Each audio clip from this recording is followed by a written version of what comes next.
classic starts. Grimm's Fairy Tales. Retold from the classic originals by Deanna McFadden, illustrated by Eric Freeberg. Chapter 1, The Tale of the Boy Who Learned Fear.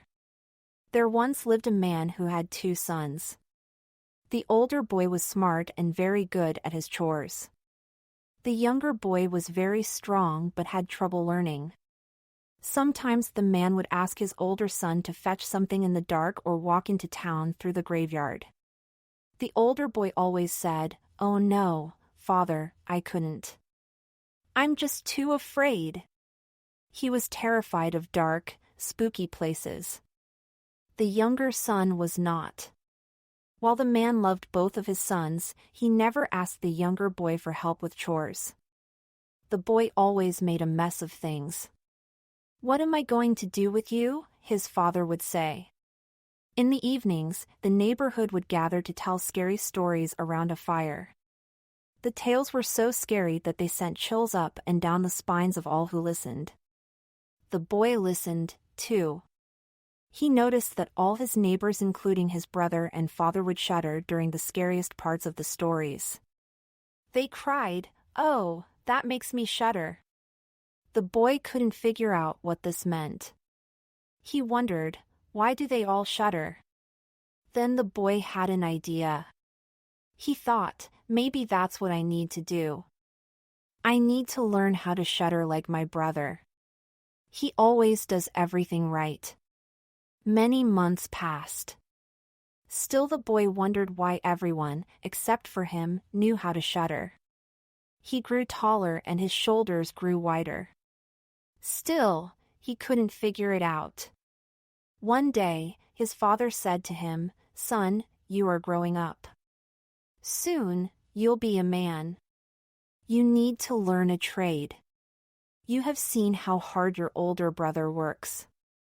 "Father," the son said, "I would love to learn a trade. But first, I think I need to learn how to shudder. Everyone knows how except me." His older brother laughed. "You are too foolish for your own good. You'll never amount to anything." Their father sighed. "Even if you figure out how to shudder, that will not put bread on your table, my son." "What am I going to do with you?" his father said to his son. The young man shrugged. The next day, the father said, "Do you truly want to learn to shudder? Then you should set off into the world all alone. That is the best way. But you must not tell anyone who you are or where you come from. You are a young man now, strong enough to take care of yourself. I forbid you to ask for help. You must be completely alone. It's the only way you'll learn to shudder." He gave his son a little bit of money and wished him well. Soon the young man was walking down the road all by himself. "If only I could shudder, then I could go home again," he said to himself. The young man walked into an inn to spend the night. He asked for a room. The innkeeper asked, "What's a young man like you doing out this way all by yourself?" The young man replied, "I'm trying to learn how to shudder." The innkeeper laughed. "Is that all? Well, I can certainly help you." The innkeeper's wife looked at her husband and said, "I know what you're thinking right now. Do not send this young man to that haunted castle." "But I want to learn how to shudder," the young man said, sighing. "Please tell me." The innkeeper told him the haunted castle wasn't far away. "If you can last 3 nights there, the king of this land will reward you. He has great treasure, and he is also willing to offer his daughter's hand in marriage." The young man said, "Treasure and a pretty princess aren't important to me. I just want to learn how to shudder." The innkeeper continued, "Evil spirits guard the haunted castle where the king's riches are hidden. The king himself used to live there. But a witch cast a spell on the castle. It can only be broken if one brave person can last through 3 nights in the spooky place." The innkeeper's wife added, "Many have tried. All have run away scared after a few hours." The next day, the young man stood before the king. He asked for a chance to spend 3 nights in the haunted castle. The king looked at him for a long time, then gave him permission. He said, "You may take 5 objects with you." "What shall they be?" The young man thought for a moment, then replied, "I will need matches and wood for a fire. I would like a tool for cutting the wood if it's too big for the fireplace. And I will need a woodcarver's bench with a good knife." The king's servants brought the objects to the young man. They walked him to the haunted castle and then left, whispering to one another, "He will not even last the night." When night fell, the young man made a fire to keep warm. He sat down on his bench and thought, "I can't see anything in this old castle that could make me shudder." Midnight came.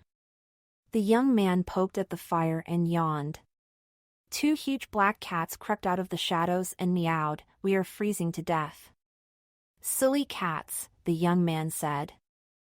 "I didn't see you there. Come to the fire and get warm." They hissed as they jumped forward. "Do you want to play a game?" they asked. Their eyes were fiery red. "First, show me your paws." The young man looked at the size of their claws and said, "I'm not playing with the pair of you." Before either cat could scratch him, he grabbed them and tossed them outside.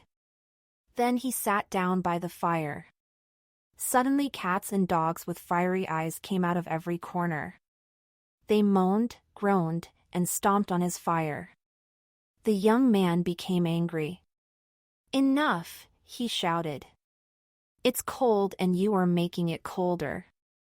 Stay away from my fire." The cats and dogs had never seen anyone who wasn't scared of them. They scurried away, suddenly afraid. Once they were gone, the young man built up his fire. He grew sleepy, so he crawled into the giant bed in the corner. But the moment he closed his eyes, the bed started shaking. The bed lifted off the ground and flew all around the castle. The young man laughed. "Keep going," he shouted. "What fun!" The bed flew through doors and bumped up and down the stairs. Boom! Crash! It turned upside down and landed on top of him. The young man pulled himself from under the bed and said, "What a great ride." All the excitement made the young man tired. He tugged the blanket and pillow from the overturned bed. Then he lay down on his bench and fell asleep. The next morning, the king expected to find the young man in a terrible state of fright. When the king looked through the window, he saw the young man lying on the bench. He said, "What a shame! This handsome young man didn't even make it through the first night." The young man woke up as the king spoke. "Wait a minute," he said.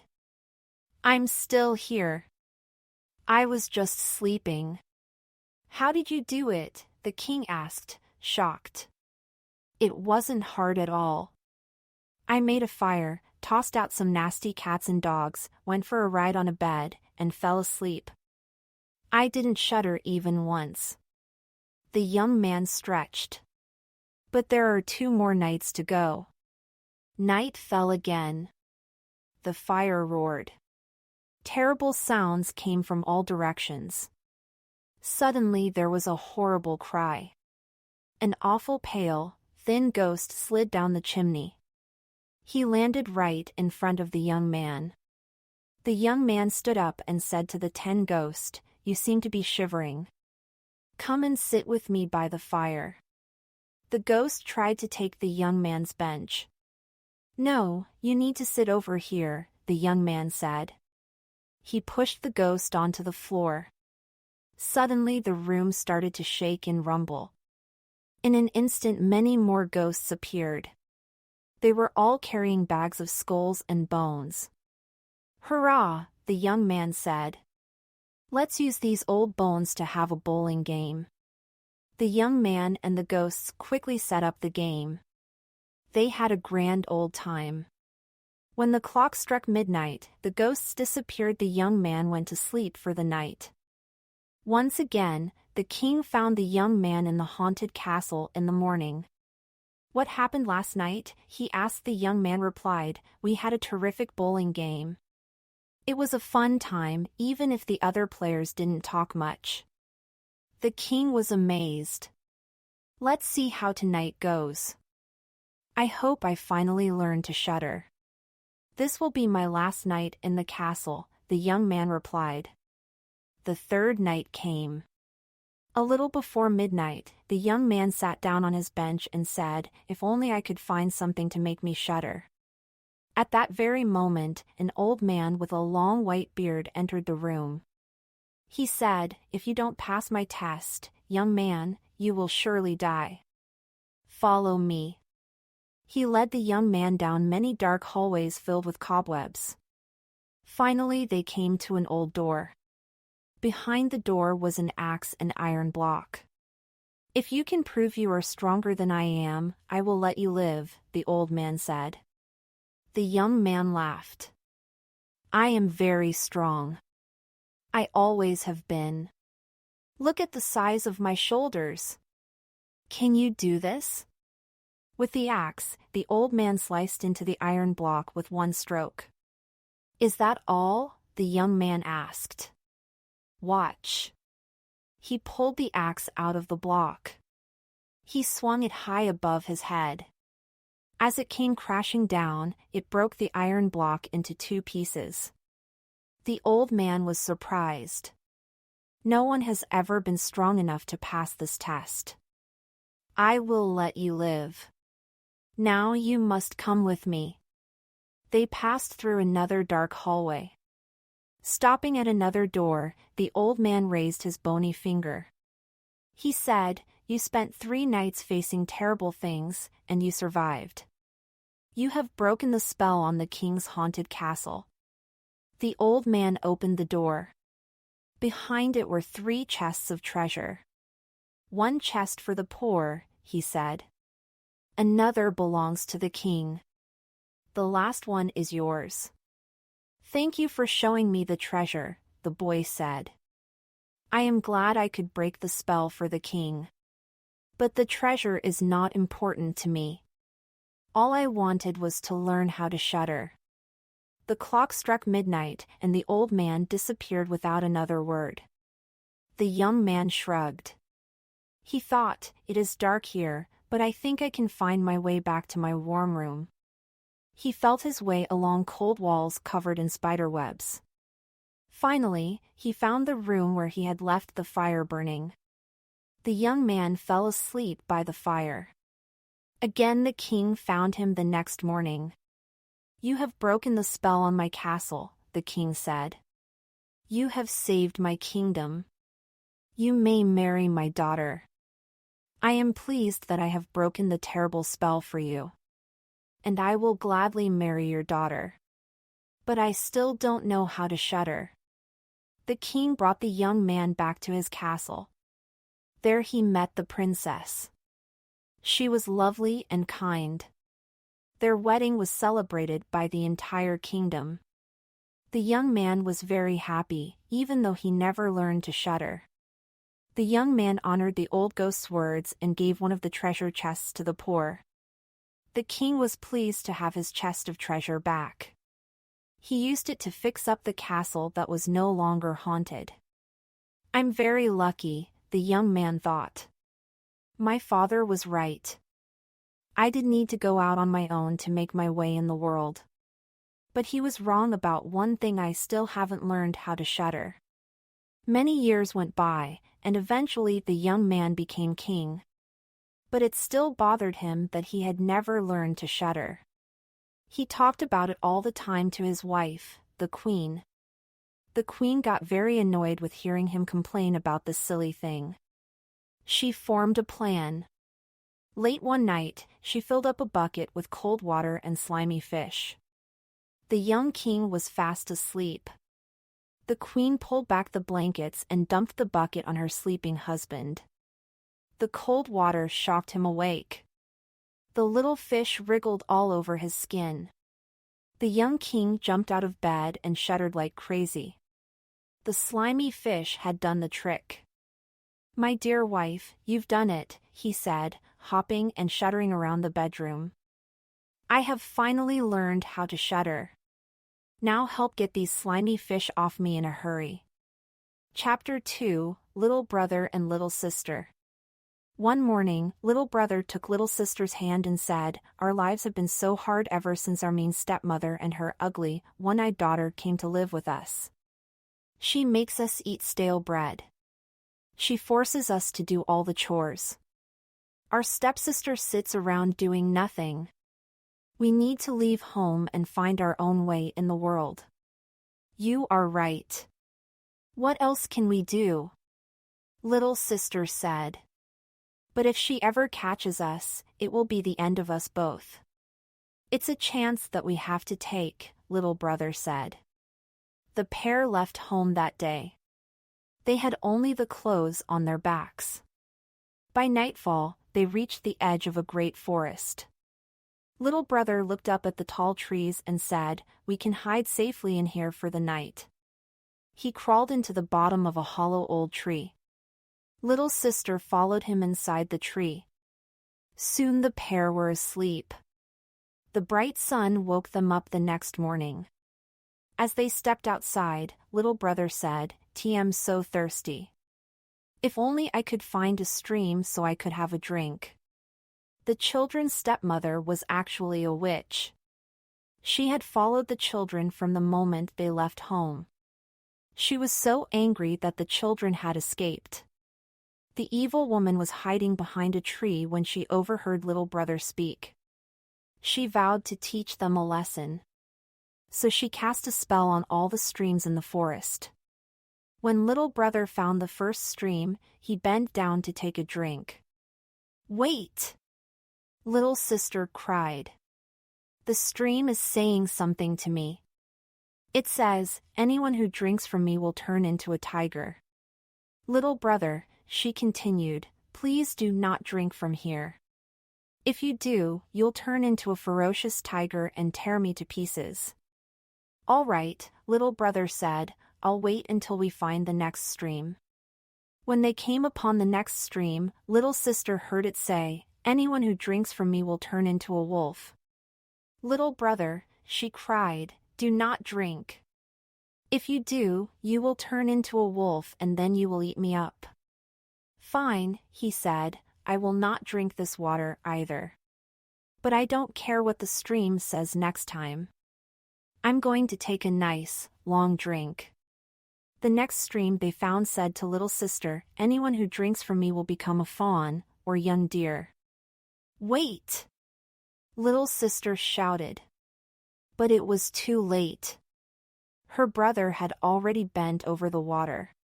He was taking a nice, long drink. "Oh no," said little sister as she watched little brother change into a fawn. They both started to cry. Little sister said, "Don't worry, little brother. I'll take care of you." She took off her golden necklace and placed it around his neck. Then she braided some long grass to make a leash. She led the fawn deeper into the forest. They came to an empty cabin in the woods. "This looks like a good place to stay," little sister said. "You wait inside. I'll look around for anything to make this place more comfortable." Little sister gathered up some leaves and moss to make a soft bed for the fawn. The next morning, and every morning after that, she gathered food for the two of them. During the day, little sister and the fawn played together. The fawn would run, and little sister would chase him. At night, she rested her head on his soft back and fell asleep. Little sister spent many years in the forest taking care of her brother, the fawn. She grew into a kind, gentle young woman. One day, the king of the land decided to hold a great hunt. The forest came alive with sounds of horns, dogs, and the cries of hunters. The fawn longed to be a part of the action. He wanted excitement. He asked his sister to let him go. Little sister said, "No. I cannot let you go. What would I do if anything happened to you? The fawn promised his sister nothing bad would happen. He knew he was quick enough to outrun the hunters. The fawn begged and begged. Finally, little sister opened the door to let him outside. You must come home before nightfall. When you are at the door, say to me, little sister, please let me in. That is how I'll know it's you. The fawn ran off as fast as he could. The king and his hunters caught sight of him. They chased the fawn, but he was too quick. When it started to get dark, he pranced home. At the front door he said, little sister, please let me in. She opened the door and he leaped inside. Little sister was so happy to see the fawn return. Soon the pair were sleeping soundly. The hunt started all over again the next morning. Again, the fawn begged his sister to let him go. Again, she didn't want him to leave. She told him to be home before dark. Make sure you say exactly what I told you to say, or else I will not let you in. The king and his hunters searched for the fawn again. They chased him through the dense woods and even managed to hurt his foot. But the fawn was too fast to be caught. The king ordered one of his hunters to quietly follow the fawn. Find out how he keeps hiding from us, he said.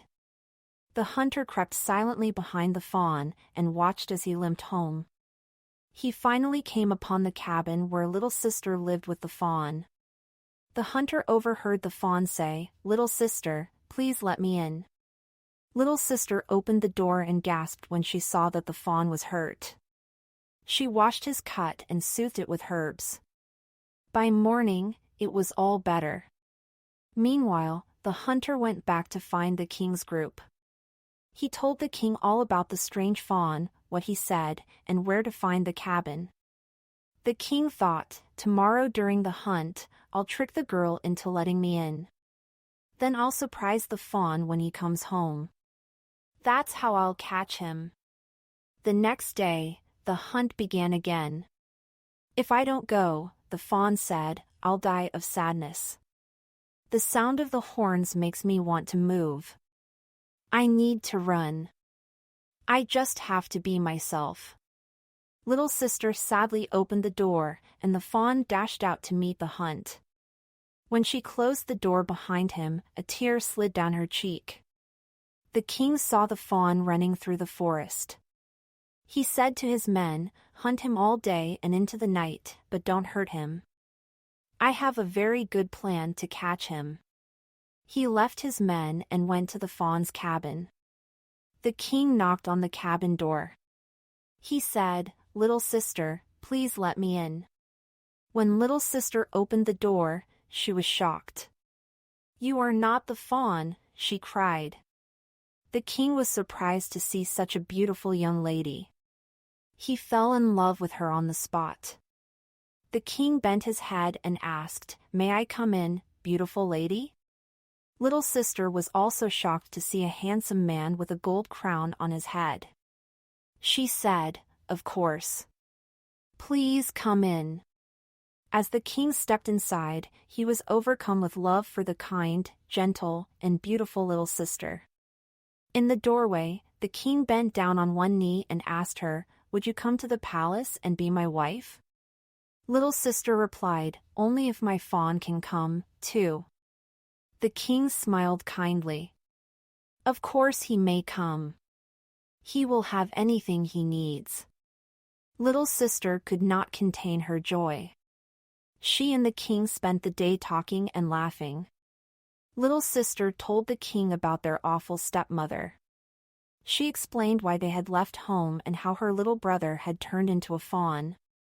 As night fell, the fawn leaped into the house. Little sister found her old grass leash and tied it to the golden necklace the fawn still wore around his neck. She told him that the king wanted to marry her and take care of both of them forever. The three of them arrived back at the king's castle. A great wedding feast was waiting for them. The royal couple were married that night. They were very happy, and so was the fawn. He had a whole garden and castle grounds to play in. The news of the king's happy marriage spread across the land. Soon the queen gave birth to a little boy.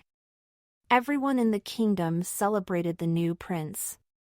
Word of the marriage and baby traveled to the evil stepmother.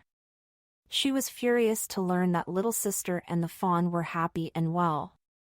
She was also jealous that little sister was now a queen. How did they escape my spell? How dare she end up so happy? I must get my revenge.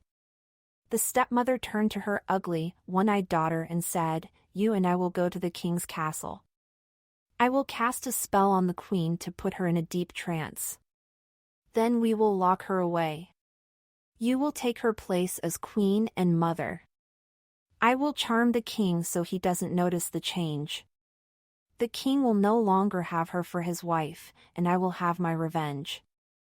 Their happy lives will be ruined forever. And you will become queen." The next afternoon, while the king was out, the witch crept into the castle disguised as a maid. The fawn, who usually grazed on the castle's grounds, had gone off with the king. If he had seen his awful stepmother, he would have been able to warn his sister. The queen was asleep in her room when her wicked stepmother arrived disguised as a maid. The witch cackled as she picked up the queen and carried her away. Tired and groggy from giving birth, the queen could not fight back. Her stepmother took her to a room in the castle that no one even knew about. Then the evil witch put her into a trance.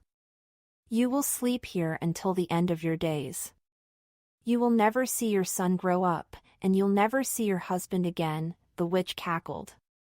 She crept silently out of the room, forgetting to lock the door.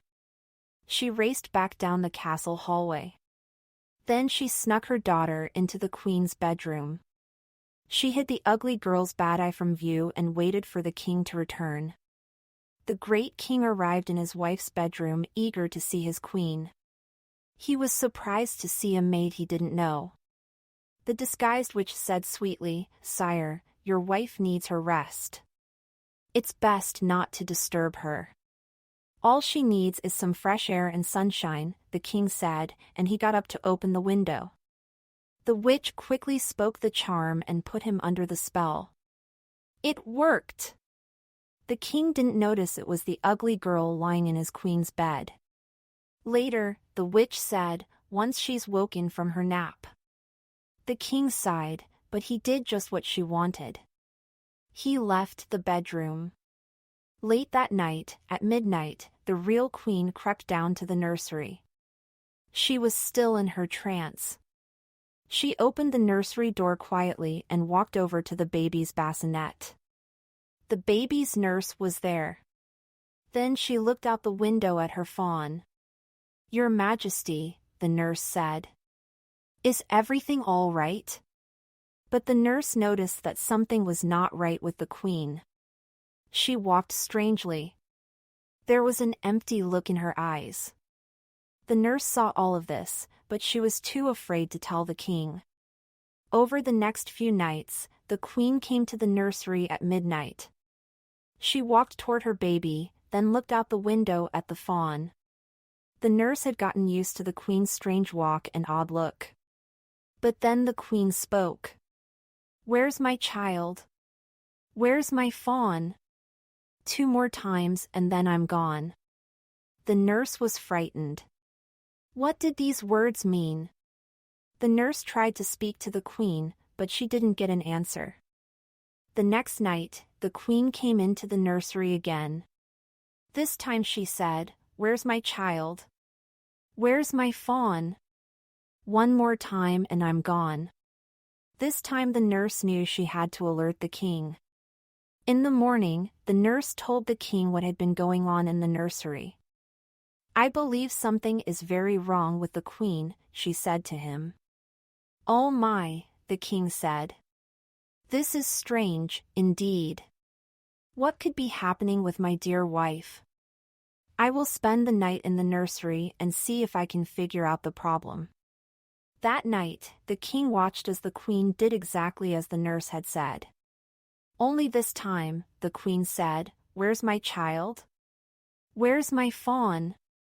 After this, I'm really gone. No, shouted the king.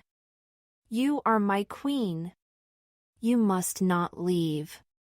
He gently touched her cheek. That broke the witch's spell. The queen opened her clear blue eyes.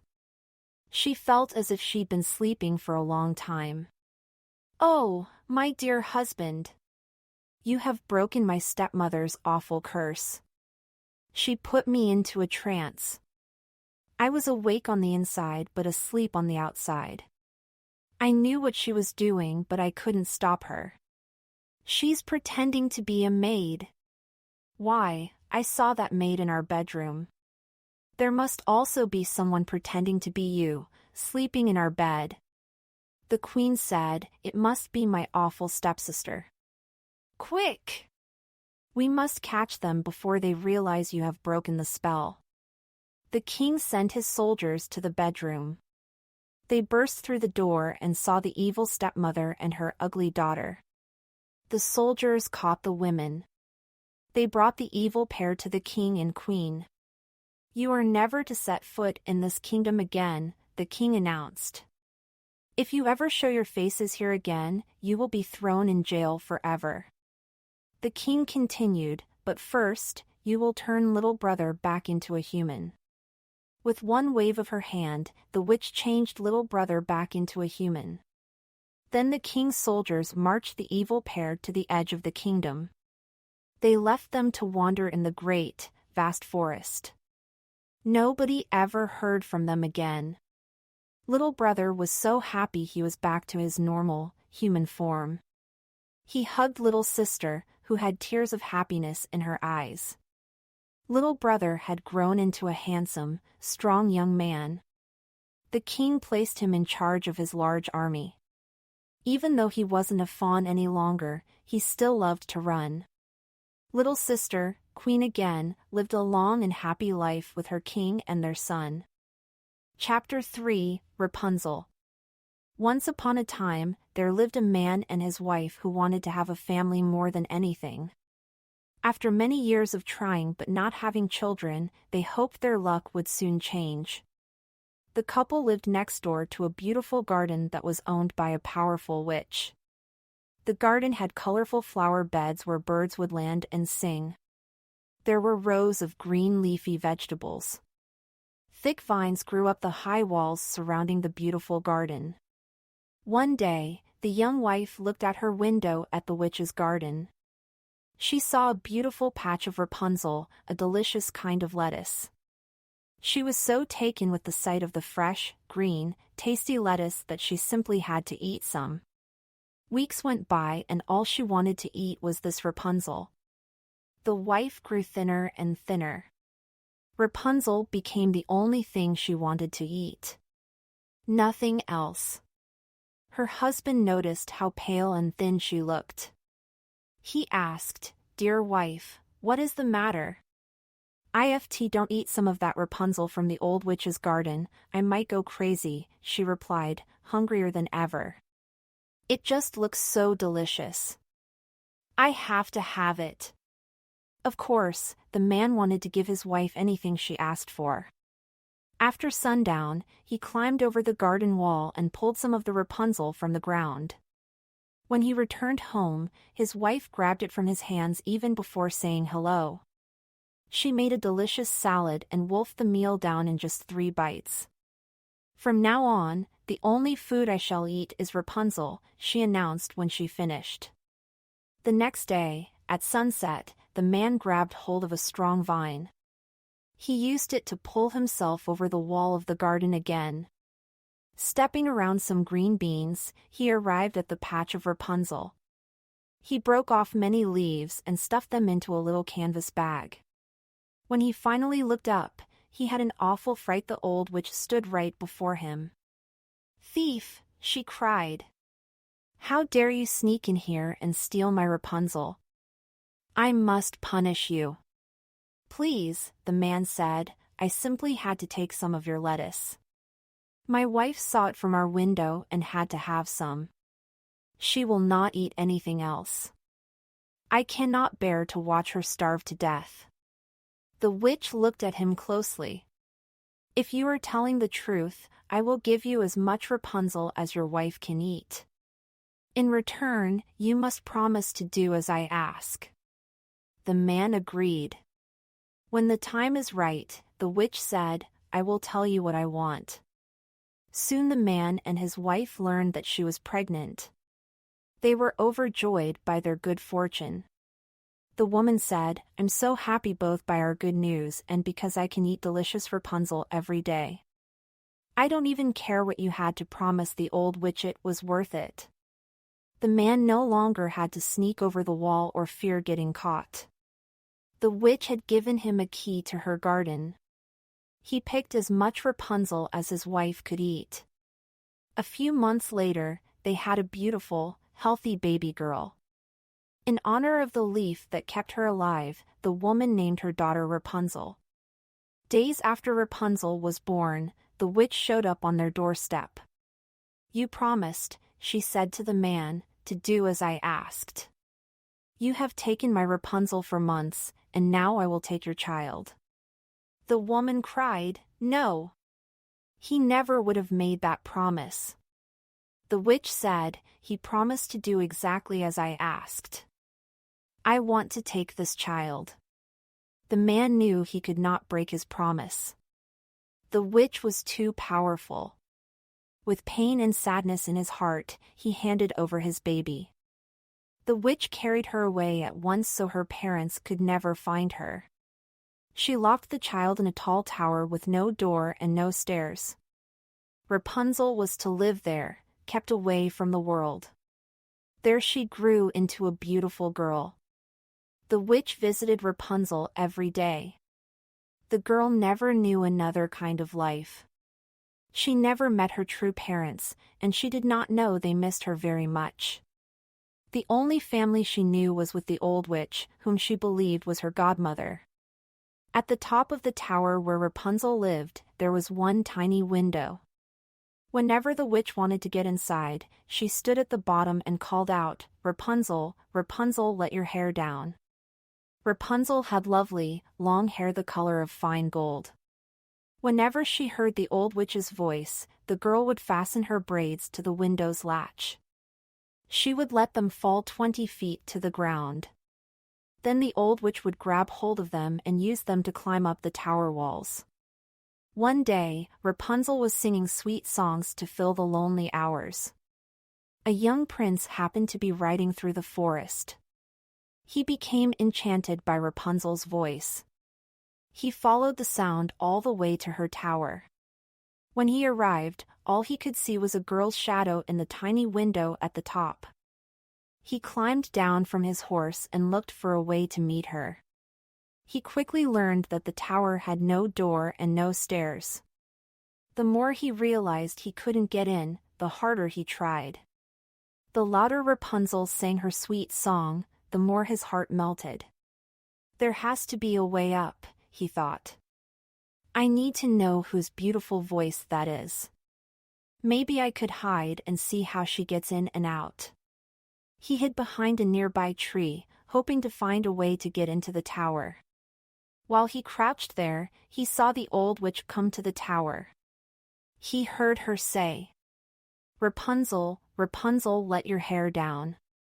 He watched Rapunzel throw her braids down from the window. Then he saw the witch grab hold of them and climb up the tower wall. "So that's how to get up there," the prince said to himself. "I'm going to try it, too." Once the old witch left, the prince stood beneath the tower and called out, "Rapunzel, Rapunzel, let your hair down." Long golden braids spilled from the window and dangled in front of him.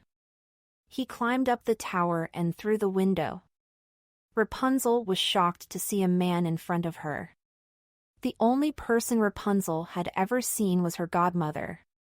Scared, she screamed and ran into the corner of her room. But the prince spoke so kindly that soon she wasn't afraid.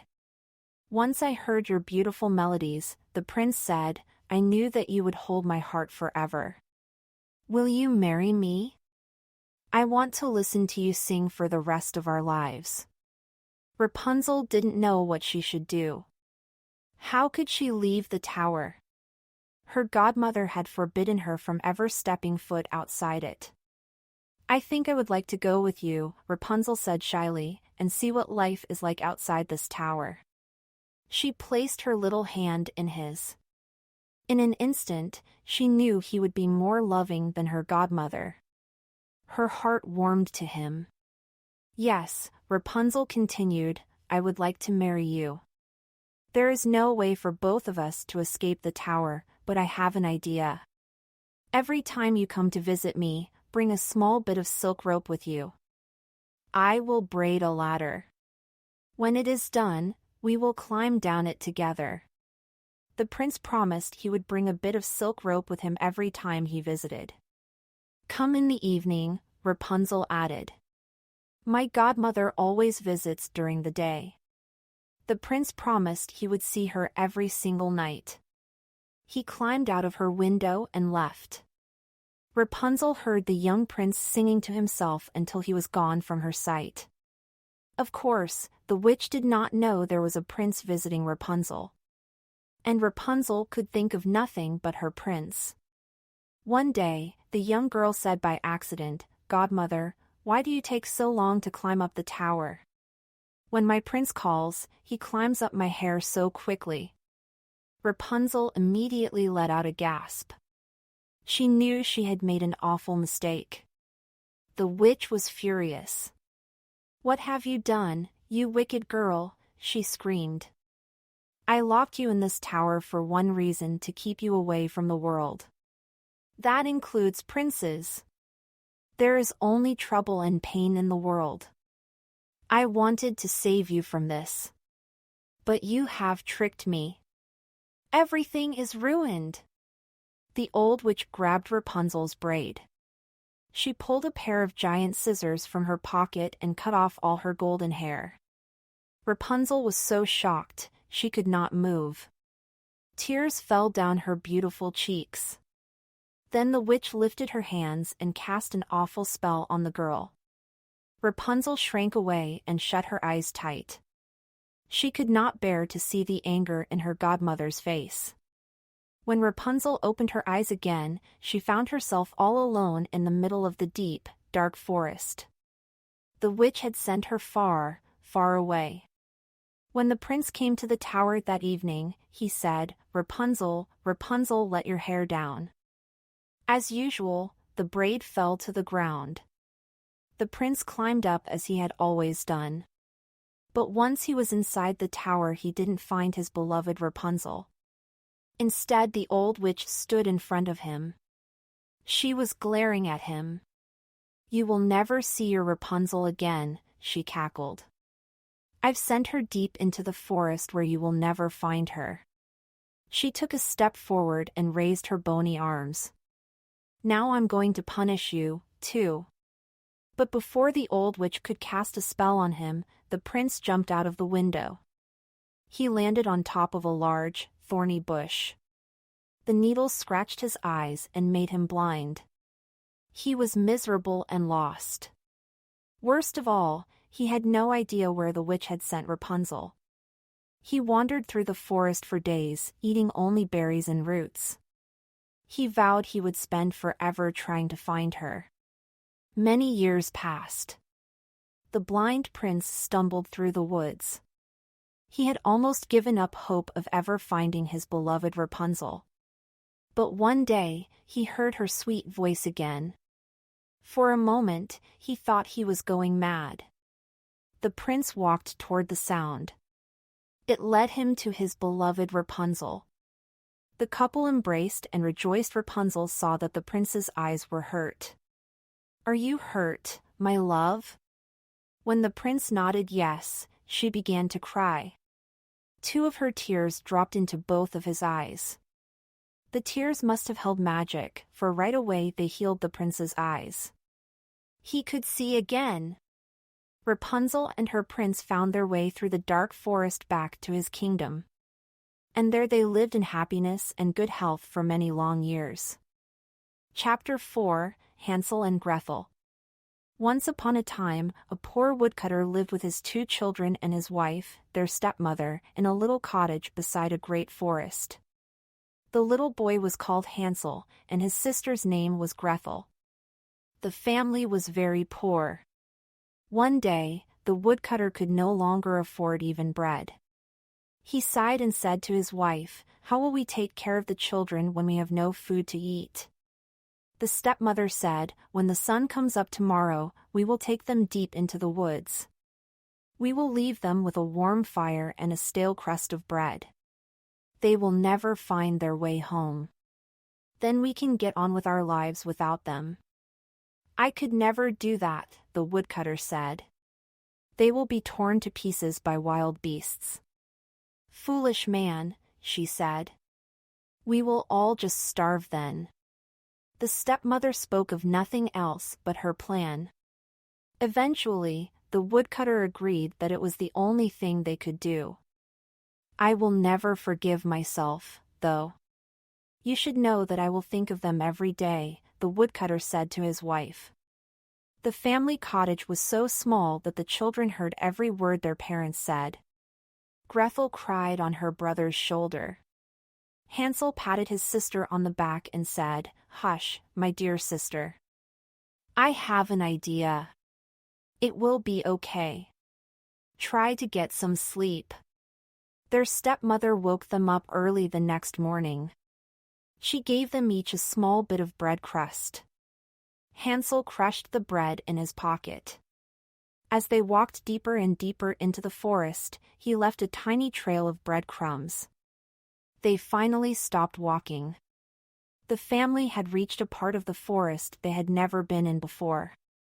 Hansel and Gretel's stepmother gathered small twigs and leaves and lit a fire. She told the children to take a nap while she and their father gathered some wood. "We will come back to get you when we are done." The children sat down by the fire. Gretel shared her bread crust with Hansel. Then they fell asleep. When they woke up, it was night. Hansel said to his sister, "We will wait for the moon to shine and then follow my trail of breadcrumbs back home." When the moonlight was bright enough, they tried to find the path home. Hansel and Gretel looked all around for the breadcrumbs. They went farther and farther into the forest. "The birds must have eaten the breadcrumbs I dropped," Hansel said to Gretel. "Oh no!" she cried. "What should we do now?" "Don't worry, Gretel," Hansel said. "We will find our way." "I know we will." The children walked day and night for the next 3 days. Hansel and Gretel grew weary from hunger. By the afternoon of the 3rd day, the children were too tired and hungry to go on. Ready to give up, they slumped down at the bottom of a very tall tree. Then they heard a sweet white bird singing a pretty song. The children followed her down a path that led to a little house. When they looked closer at the house, they saw that its walls were made of bread. The roof was made of cake. The windows were made of sparkling sugar. The children were so excited. Hansel stepped forward. "Let's have a taste," he said to his sister. "I'll taste the window, and you can try a piece of the wall." The children broke off bits of the house to eat. They happily and greedily munched away. Then they heard a voice come from inside, "Nibble, nibble, where's the mouse?" "Who's that eating my house?" Hansel replied, "Just 2 children who are very hungry." Hansel knocked out an entire sugar window pane. Gretel tore another large piece of bread from the wall. The children were so busy eating, they didn't notice that the door to the house had opened. A very old, ugly woman stepped outside. She leaned on a crutch, wagged her finger, and said, "Well, well, dear little children. How in the world did you get here? Come in, come in. No harm will come to you in my house." The old woman led them inside. She fed them a great meal of apples, pancakes, and nuts. There were 2 tidy, comfy beds for them to sleep in, too. Soon brother and sister were tucked in and sleeping soundly. But the old woman was really a wicked witch, only pretending to be kind. She had been walking in the forest when she saw the children slumped down by the tall tree. She had said to herself, "They will be tasty to eat." So she charmed a bird and let it guide them back to her house. Before they arrived, she cast a spell that turned her cabin into sweet treats. Early the next morning, the witch stood by their beds. She thought, "What a tasty meal they will make." When Hansel woke up, the old witch grabbed him and locked him in the shed. He cried and cried, but no one could hear him. Gretel then woke up, too. The witch told her, "Get some water to cook your brother some breakfast. He needs to fatten up so I can eat him." Gretel began to cry. She was scared of the witch, so she obeyed her demands. She made Hansel a fattening breakfast, and only ate crumbs herself. Each day, the witch would go out to the shed to see how fat Hansel was getting. "Stick out your finger, Hansel, so I can see how fat you're getting," the old witch demanded. Hansel stuck an old bone through the barred door. He knew the witch would eat him when he got fat, so he tried to trick her into thinking he was skinny. It worked! The old witch's eyesight was terrible. She couldn't tell the old bone from Hansel's own finger. "I'm feeding you and feeding you," the witch said. "Why don't you grow any fatter? Your fingers are so bony. From now on, you'll be getting even larger portions." Days passed, and soon the old witch grew tired of waiting. "Gretel," she called. "Get some water, and be quick about it. I will be cooking and eating Hansel today." Gretel filled up the kettle and lit the fire. She was shaking so much that she could barely work. Tears streamed down her cheeks, adding to the salty water in the kettle. The witch said, "First, we need to do the baking. I've already got the dough ready." She pushed Gretel near the oven. "Crawl in and see if the oven is warm enough for the bread." Gretel said to the witch, "I don't know how to crawl inside. Would you please show me?" "Silly girl," the witch said, "there's plenty of room." She crawled into the oven and said, "See, I can get right in." Quickly Gretel slammed the oven door shut and locked it. The old, nasty witch howled and screamed. Gretel ran outside and released Hansel from the shed. She shouted to him, "Hansel, it's okay. I've put the wicked old witch in the oven. We are now free." Hansel said, "Now that there's nothing to fear, let's see what we can take from the old witch's house. Maybe if we go home with riches, our stepmother won't try to leave us in the forest again. Then we will be able to stay with father. I miss him terribly."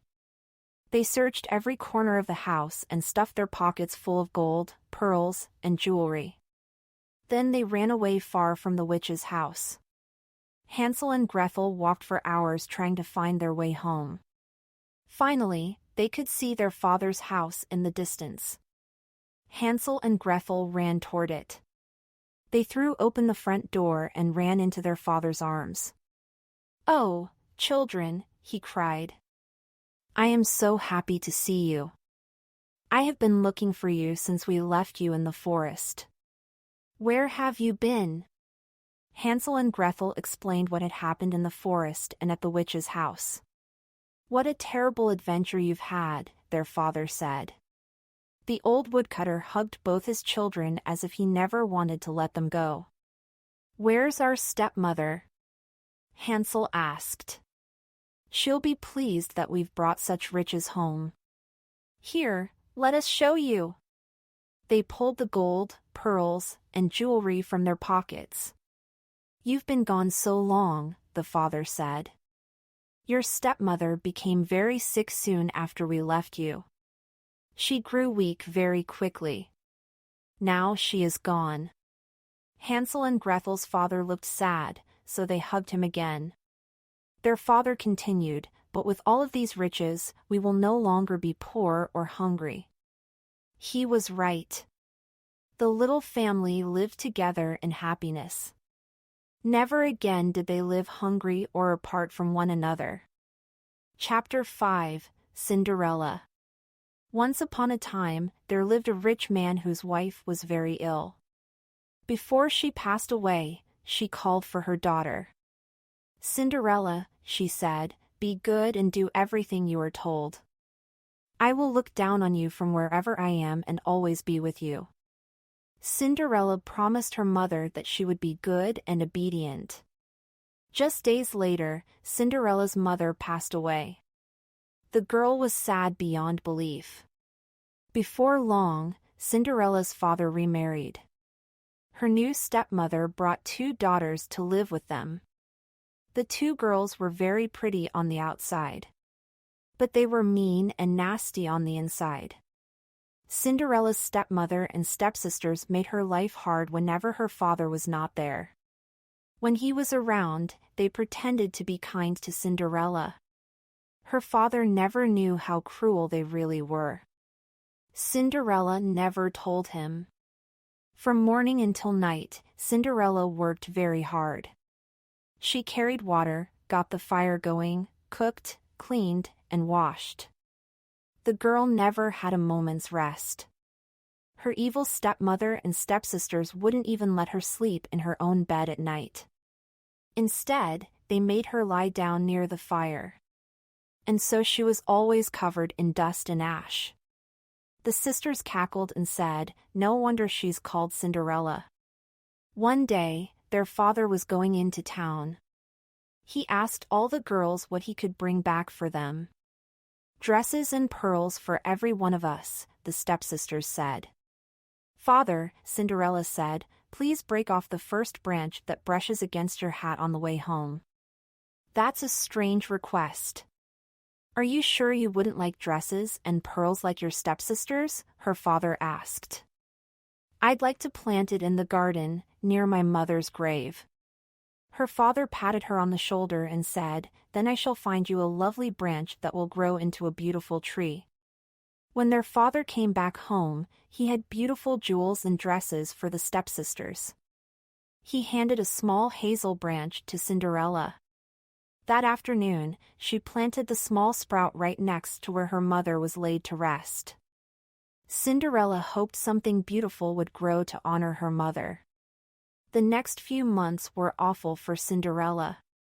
Her stepmother and stepsisters were nasty to her. For comfort, she visited her mother's grave. She cried and cried beside the little hazel branch. Her tears watered it so much that it quickly grew into a tall tree. Soon a little white bird came to live in the tall hazel tree. Anytime Cinderella made a wish, the little bird happily fulfilled it. One day, the king announced he would hold a festival to find his son a bride. The whole kingdom was to attend. Cinderella's family received an invitation, but she knew her stepmother would never let her go. The evening of the festival arrived. The stepsisters made Cinderella comb their hair and helped them get dressed in beautiful silk gowns. Cinderella begged her stepmother to let her go, too. "Cinderella," she said, "how can you possibly go anywhere? You have no shoes or dress, and you are covered in dirt. But what if my father asks why I'm not going with you? Surely he wants me to go." Her stepmother answered, "I've told him you are ill." Then the stepmother hurried into the carriage with her 2 daughters. They raced away to the ball before Cinderella could say another word.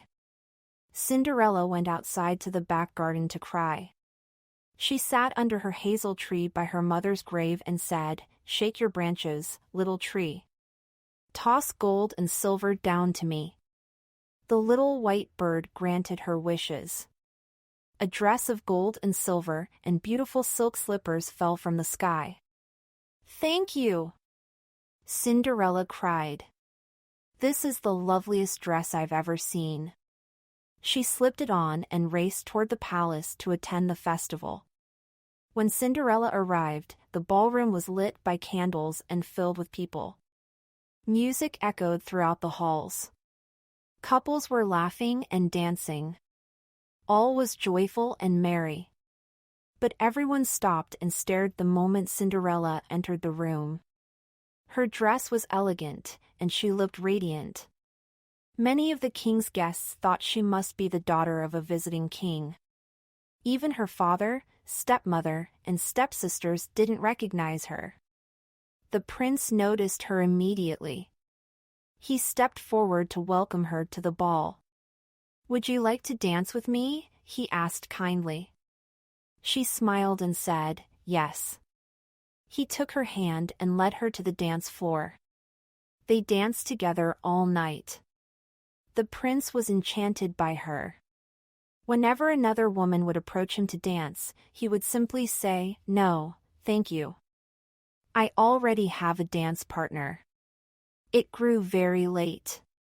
Cinderella told the prince that she had to go home. He offered to take her there, but she refused. When the prince turned around for a moment, Cinderella slipped away. Where could she have gone? The prince thought. I can't believe he lost sight of her. I must find her. He spent the rest of the evening looking for Cinderella. And he still refused to dance with anyone else. By the time Cinderella's family arrived back home, she was dressed in her rags, asleep by the kitchen fire. She looked as dirty as ever. On the final day of the festival, Cinderella went back to the tree at her mother's grave. She called out as she had before, "Shake your branches, little tree. Toss gold and silver down to me." Another fine dress fell down to her, and this time she also received slippers covered in gold. She hurried off to the ball. The prince grinned ear to ear when he saw her come into the ballroom. He could not take his eyes off her.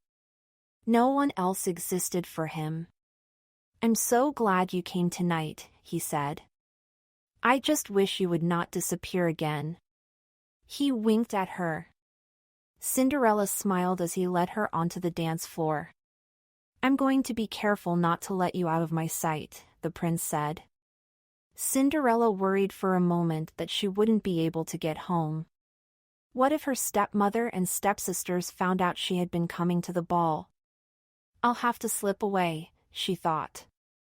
"I'll do it the first moment he's not looking." For a little while, Cinderella let herself get carried away by the party. The prince was so kind, and he danced so well. She had never felt happier.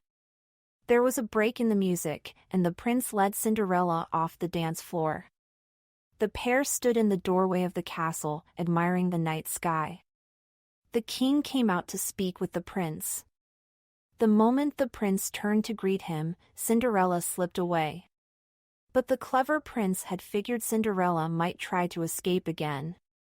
He had his servants cover the staircase in sticky tar. Anyone trying to race down the stairs would stick. Cinderella did get stuck, but she managed to free her foot from its golden slipper. She fled the palace. It all happened so fast. The prince suddenly noticed Cinderella had slipped away. He ran outside hoping to catch her. All he found was her golden slipper stuck on the stairs. Breathless, he reached down to pick it up. Cinderella raced home, quickly changed, and lay down in her usual place. Just moments later, everyone arrived back home. The next morning, the prince brought the shoe to his father. "The woman whose foot fits this golden shoe will be my bride," he said. "I must find her." The prince and his footmen visited every house in the land. The tiny, delicate shoe didn't fit a single girl. No one had feet so small. The very last house he visited was Cinderella's. When the stepsisters learned the reason for the prince's visit, they became very excited. They both thought they had beautiful, small feet. Each girl was sure the slipper would fit her. The eldest sister went into her bedroom to try it on. She couldn't get her big toe to fit in the shoe. Her mother said, "Oh, bend your toe all the way. It may hurt now, but once you are queen you will not need to walk." The girl forced her foot into the shoe. She swallowed her pain and went out to meet the prince. Once he saw the shoe fit, he immediately took her for his bride. They left on horseback. As they rode past the hazel tree by the grave, the little white bird called out, "The foot's too long and far too wide. Go back and find the proper bride." The prince looked down and saw how poorly the shoe fit. He turned around and took the stepsister right back to the house. Then it was the younger sister's turn to try on the gold slipper. Of course, it was too small. Her mother said, "Force your heel in, my girl. What will blisters matter when you are queen?" The girl limped out to meet the prince, who was delighted to see that the shoe fit her. He lifted her up onto his horse to take her back to the castle. When they passed by the hazel tree, the bird called out again, "The foot's too long and far too wide. Go back and find the proper bride." The prince noticed that the stepsister's heel was red and raw. She could barely keep the shoe on her foot. The prince swiftly turned his horse around. Once back at the house, he said to Cinderella's father, "Do you have another daughter?" The father replied, "There's no one left but Cinderella, the daughter of my first wife. She cannot possibly be who you are looking for. She was too ill to attend the ball." "Send for her immediately," the prince said. "I have vowed to see every single girl in the land. She is the only one left." Cinderella's heart leaped when she heard this. She scrubbed her hands and face until there was not a spot of dirt to be found. Then she went out to meet the prince. Cinderella curtsied before him, and he handed her the golden slipper. She sat down on a stool and slipped it on. It fit perfectly. When she stood up, the prince remembered her elegance and her sweet, beautiful face. He shouted, happily, "You are the girl from the ball. You are my beautiful mystery woman." The prince got down on one knee and asked her to marry him. Cinderella said yes and embraced her dear prince. The prince picked up Cinderella and carried her out of the house. He set her upon his horse and climbed up. To the castle, the prince shouted, and kissed his bride. As they rode through the back garden, the little white bird from the hazel tree sang, "The foot's not too long, nor too wide. The true bride's riding at his side." Cinderella and her prince lived happily ever after. Chapter 6, Briar Rose. Long, long ago, there lived a king and queen who wanted to have a child more than anything else. One sunny day, the queen was sitting by a stream. A frog jumped out of the water and said, "Your wish will be granted. Before this year is over, you'll have a daughter." The queen was surprised. "How strange," she thought as she walked home. "Maybe it will come true," the king said when he heard the story. Stranger things have happened. They laughed and thought no more of it. But then one day the queen became pregnant. The royal couple was overjoyed. The queen gave birth to a little girl. The frog's words came true. When the king saw his beautiful daughter for the first time, he was so happy. He ordered there be a great feast in the kingdom to celebrate. The king thought about whom he should invite. Among his subjects were the 13 wise women. These fairies were famous for granting wishes. The king wanted to make sure they would always be kind to his daughter. However, there was one problem: the king had only 12 golden plates. One of the wise women would have to stay behind. The king invited his friends, family, and 12 wise women. Soon the feast day arrived. All day the king entertained his guests with delightful music and wonderful food. People marveled at the happy, healthy baby they called Rose. When the evening was coming to an end, the 12 wise women offered their magic gifts to the princess. The first wise woman twirled over to the cradle and gave the princess goodness. The second one gave her eternal beauty. the third wise woman gave her wealth. This continued until 11 of the wise women had given their gifts. The girl already had everything anyone could ever want. Then the 12th wise woman stood up to give her gift to the baby. But before she approached the cradle, the 13th wise woman, the one who was not invited, arrived in a cloud of smoke and fire. She was a very angry fairy, and could not believe she had not been invited to the feast. This wise woman had a wicked gift. When this child turns 15, she told the king and queen, she will prick her finger on a spindle and fall down dead. The moment she finished the curse, the fairy disappeared. The entire dining hall fell silent. The king and queen shook with fear and horror. The queen turned to the king with shock in her eyes. "What shall we do?" The king called out to the 12th wise woman, "You have not yet given your gift, wise woman. What chance do we have that you can save our beloved Rose?" She answered, sadly, "Our magic cannot be reversed. But I can alter the curse. When the princess pricks her finger at age 15, she will not die. Instead, she will fall into a deep sleep that will last for 100 years. The morning after the feast, the king ordered all of the spindles in the kingdom to be destroyed. He said to his wife, "If there are no spindles, there is no way our darling Rose will prick her finger." As the years passed, all of the wise women's gifts came to be for the young princess. She grew up to be good, beautiful, bright, and charming. On the morning of her 15th birthday, the king and queen would not let Princess Rose out of their sight. As the family sat down for a birthday lunch, a servant ran into the dining hall.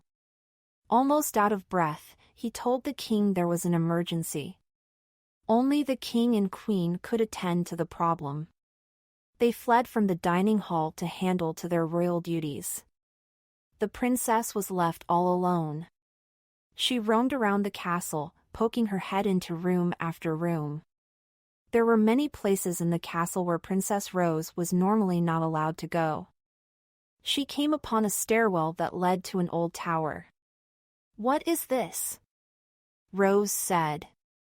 Curiosity pulled her up the stairs. She found an old door with a rusty key in the lock. The princess turned the key, opened the door, and stepped into a tiny room. An old woman was sitting there, spinning wool at a spindle. "Good afternoon," the princess said. "What are you doing?" The old woman replied, "I'm spinning wool." Rose watched the strange machine dip up and down. She became even more curious. "What is this?" she asked as she reached forward to touch the needle.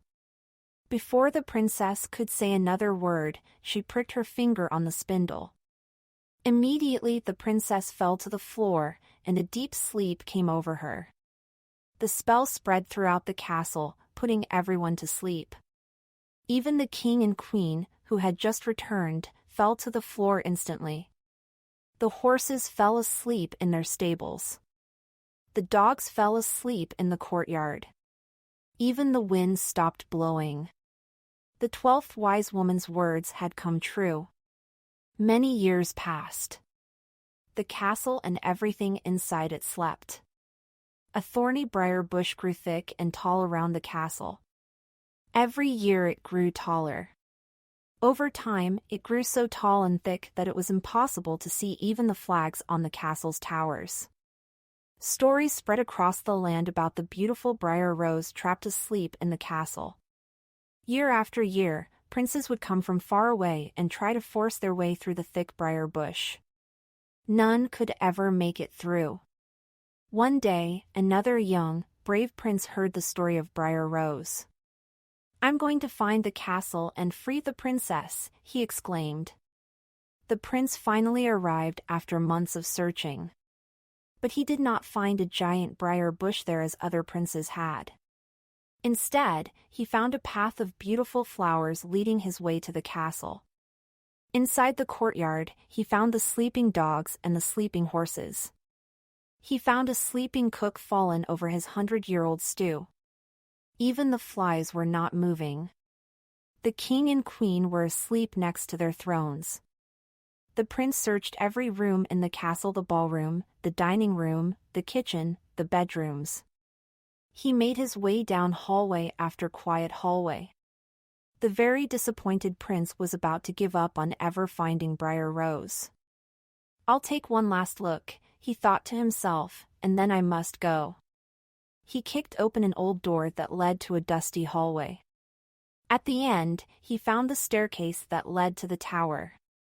The prince slowly climbed up the dark stairs. The rusty key was still in the lock. He opened the door. A girl lay on the floor. It had to be Briar Rose. The girl was so beautiful that he could not look away from her. He lifted her up and cradled her in his arms. Before he could stop himself, he bent down and kissed her, very gently, on the cheek. His warm heart and kind thoughts immediately broke the sleeping spell. Briar Rose suddenly woke up, opened her eyes, and smiled at him. Without a word, he took her hand and led her down the stairs of the tower. As they walked through the castle, everything and everyone began to wake up. Doves freed their heads from underneath their wings. The horses shook themselves awake. The dogs wagged their tails, slowly at first. Rose saw her parents, the king and queen, rubbing the sleep from their eyes. She threw her arms around them. "This is the prince who woke me from the slumber," she said to the king and queen. "Lovely to meet you, your highnesses." He bowed to them. "If I may, I would like to marry your daughter." The king and queen approved at once. The two couples walked through the castle, each arm in arm. They passed by the kitchen, and the fire started up again. The royal cook woke up. He began to make a delicious stew. For now he had to prepare for a great feast. The king would soon call for a great celebration to honor the marriage of this young, brave prince to the lovely Briar Rose. Chapter 7: Snow White. In the middle of winter, as giant snowflakes blew all around, a pretty queen sat sewing by the window. The queen looked down at the sparkling snow and wished, "If only I had a child with skin as white as snow, hair as black as the wood of this window frame, and lips as red as blood." Not long after the queen made her wish, she had a little daughter who looked just as she wanted. The queen named her Snow White. Sadly, the queen died shortly after her daughter was born. A year later, the king remarried a proud, beautiful woman. She didn't like the thought of anyone in the kingdom being more beautiful than she was. Whenever she stood in front of the magic mirror she owned, she would say, "Mirror, mirror, on the wall, who's the fairest of them all?" The mirror always said the same thing: "You, queen, are the fairest of them all." With each passing day, Snow White grew prettier. The new queen was very jealous of the girl's growing beauty. She did everything possible to make the girl appear ugly. This did not bother Snow White, who was good and kind and friendly. One day, when Snow White was a teenager, the queen asked the mirror who was the fairest one of all. For the first time, it replied, "My queen, you may be the fairest here. But Snow White is the fairest in all the land." When the queen heard this, she grew jealous and angry. That afternoon, she called for the kingdom's best hunter. She said to him, "Take Snow White out into the forest. Make sure I never see her again. Before you come back, you'd better have proof that she will never return." The hunter obeyed the queen's wish and took Snow White deep into the forest. He knew what he had to do. But the girl was so beautiful and charming that he took pity on her. He said, "Hurry up and run away, you poor child. I'll figure out what to tell the queen." Snow White promised to run far away and never return. Snow White had never been more frightened. For the first time in her life, she was all alone in the forest. She raced over jagged rocks and through sharp thorn bushes. Wild animals stood still and watched as she ran past.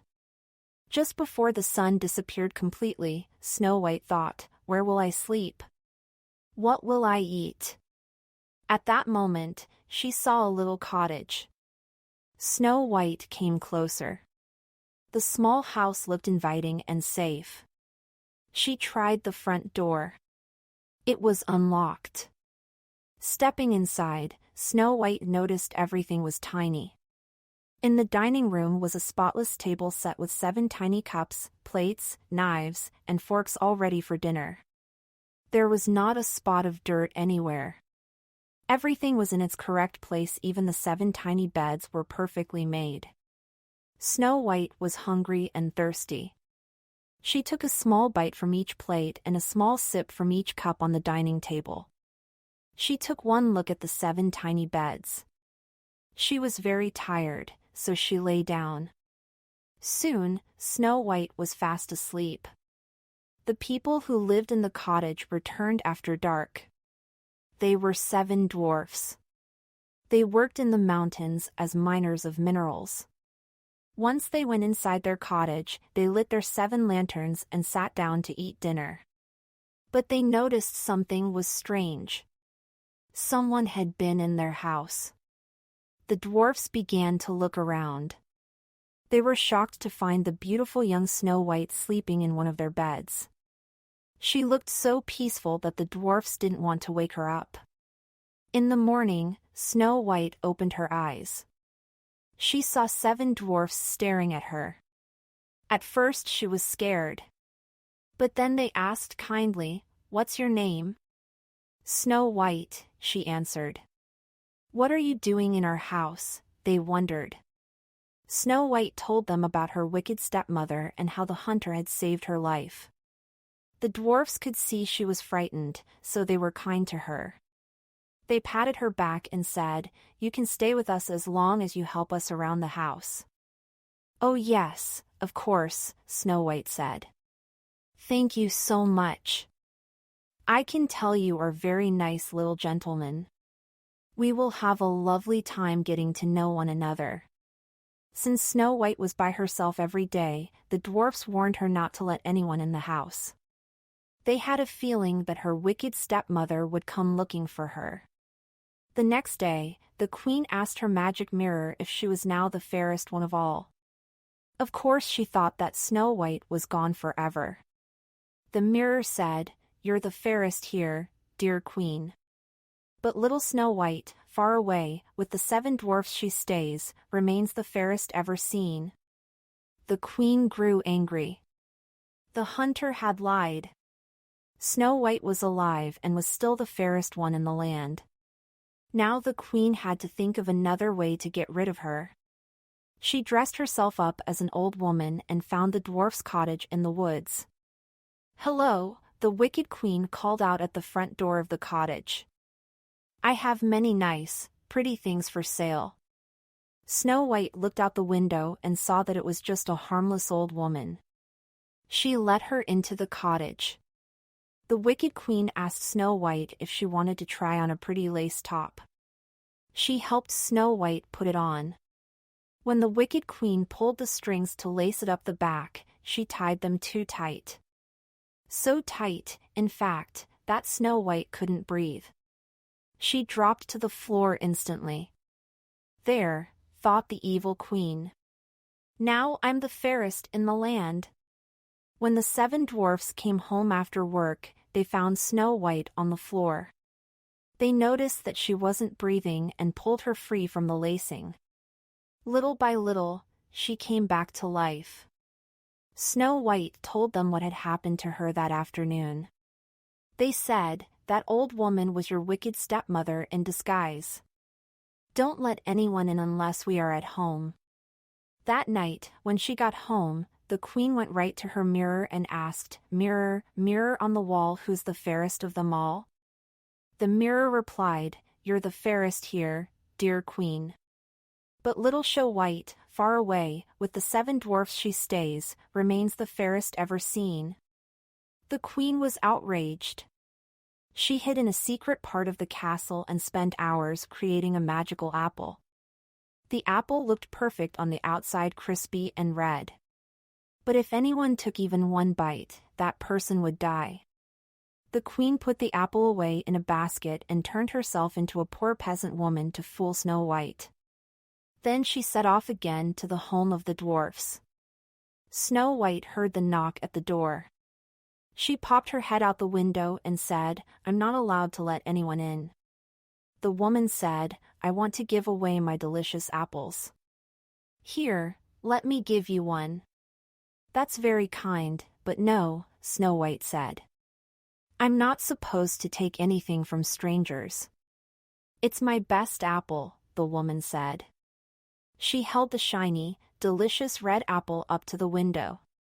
Snow White could not take her eyes away. The apple's spell made it impossible to say no.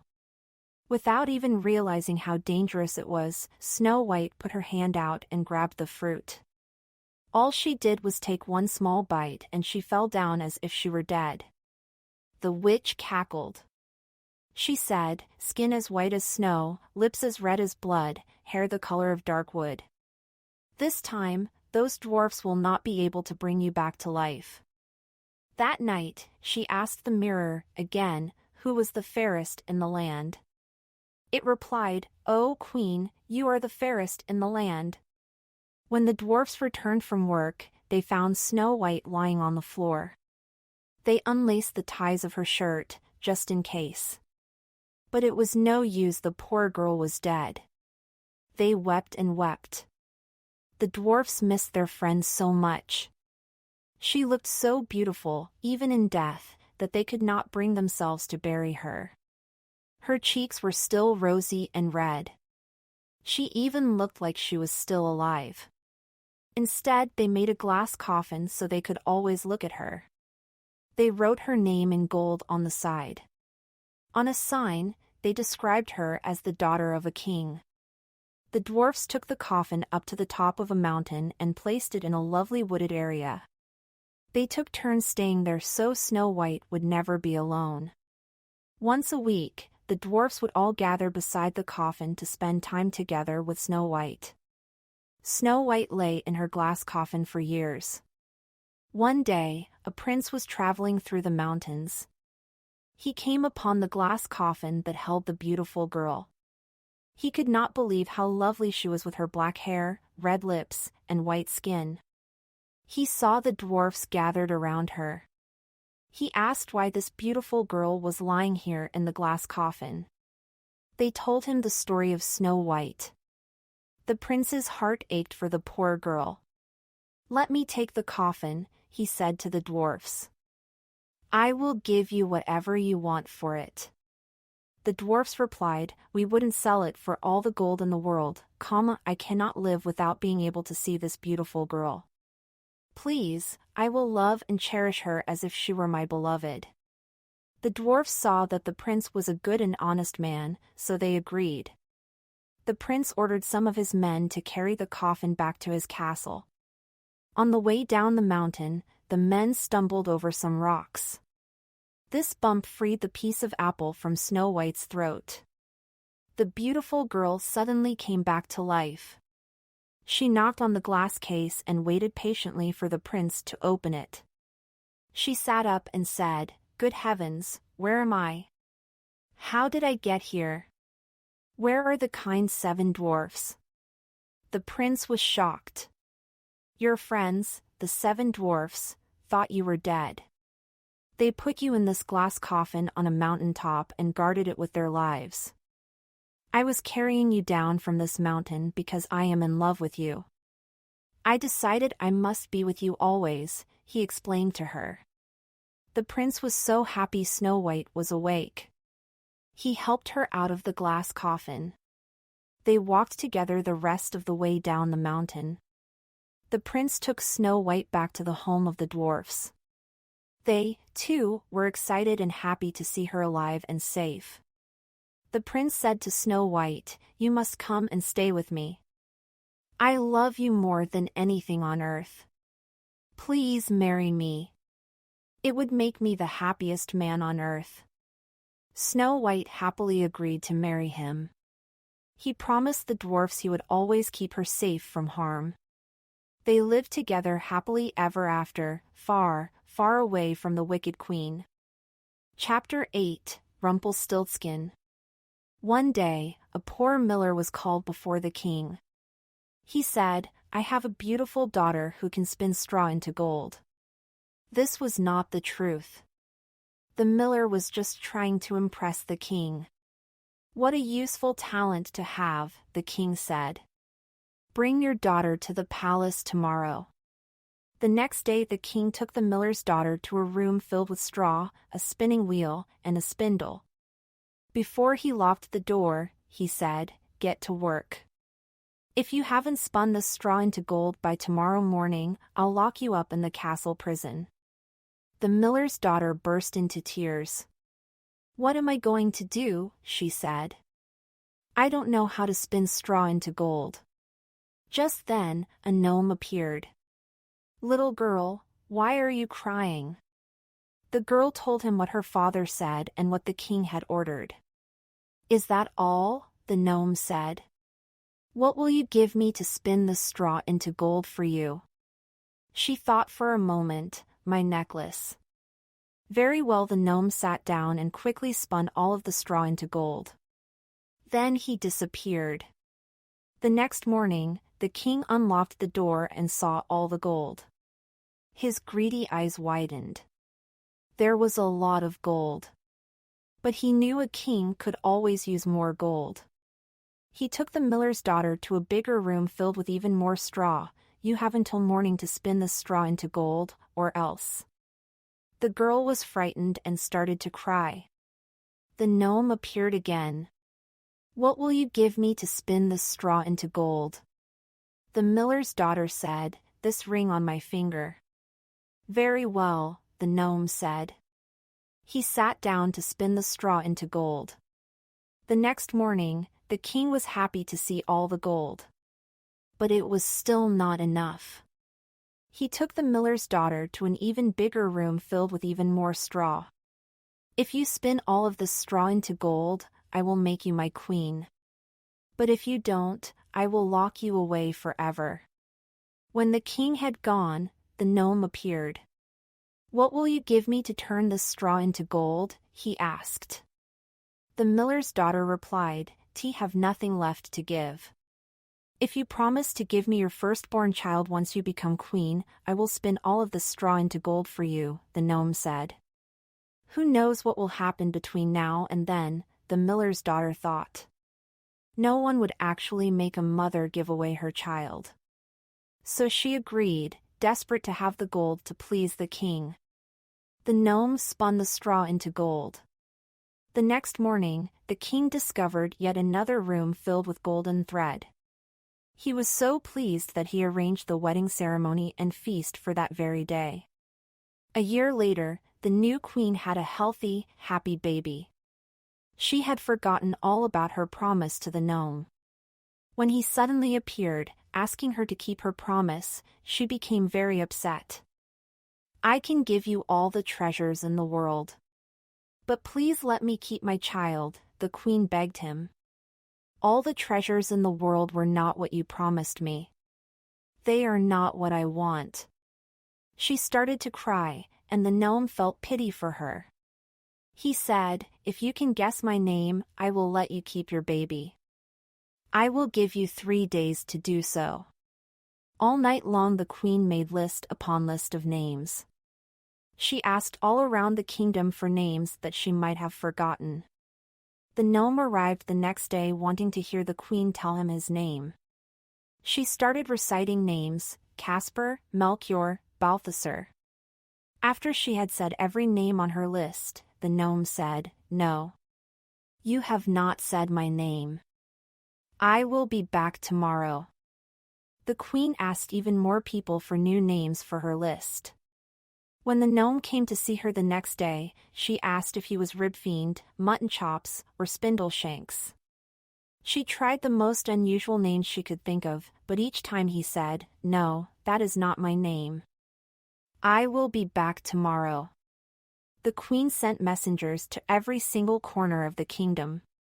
She had to figure out the little gnome's name. One of the messengers returned on the third day with some news. He said, I came around a bend in the forest and saw a funny little hut. In it, there was an odd little man dancing around a fire. He said a little rhyme that went, tomorrow I brew, today I bake, soon the child is mine to take. Oh, what luck to win this game. Rumpelstiltskin is my name. Oh, thank you, she said to the messenger, and gave him a handsome reward. When the gnome appeared, she asked him, Is your name Conrad? No, that's not my name, he said. A sly smile crept across his face. What about Harry? No. Could it possibly be Rumpelstiltskin? The little gnome was shocked. How did you find out? He shouted.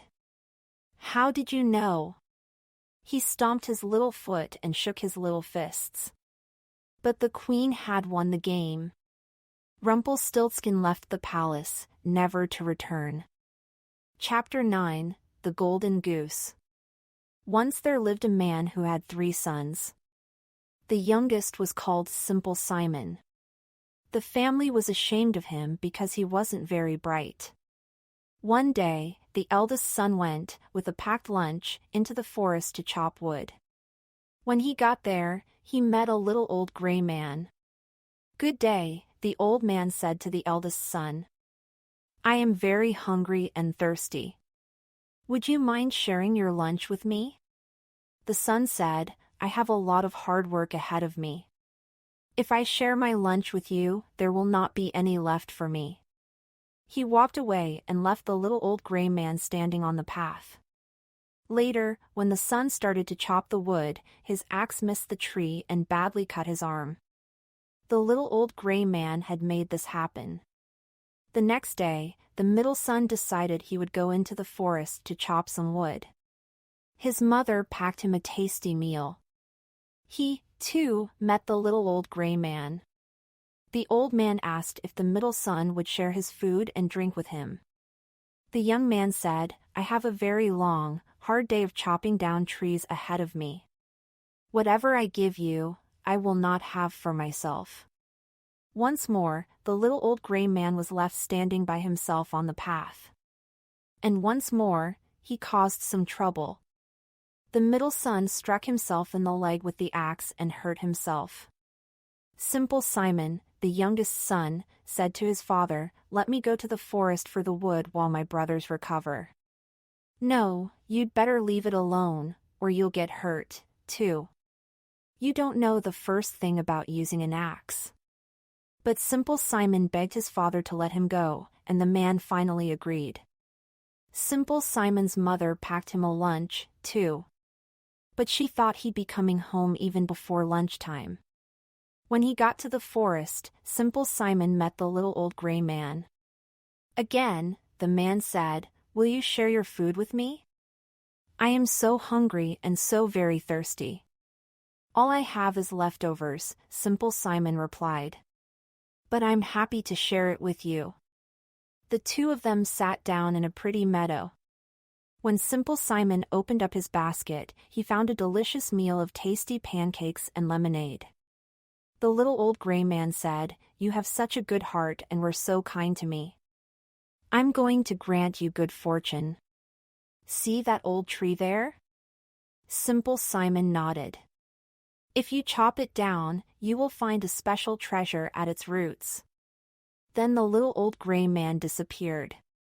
Simple Simon did as he was told. He chopped down the tree and discovered a goose with feathers of pure gold. Simple Simon picked up the golden goose and started walking through the forest. He thought, I can make my way in the world with this golden goose. Simple Simon had always wanted to spend a night in an inn, so that's where he headed first.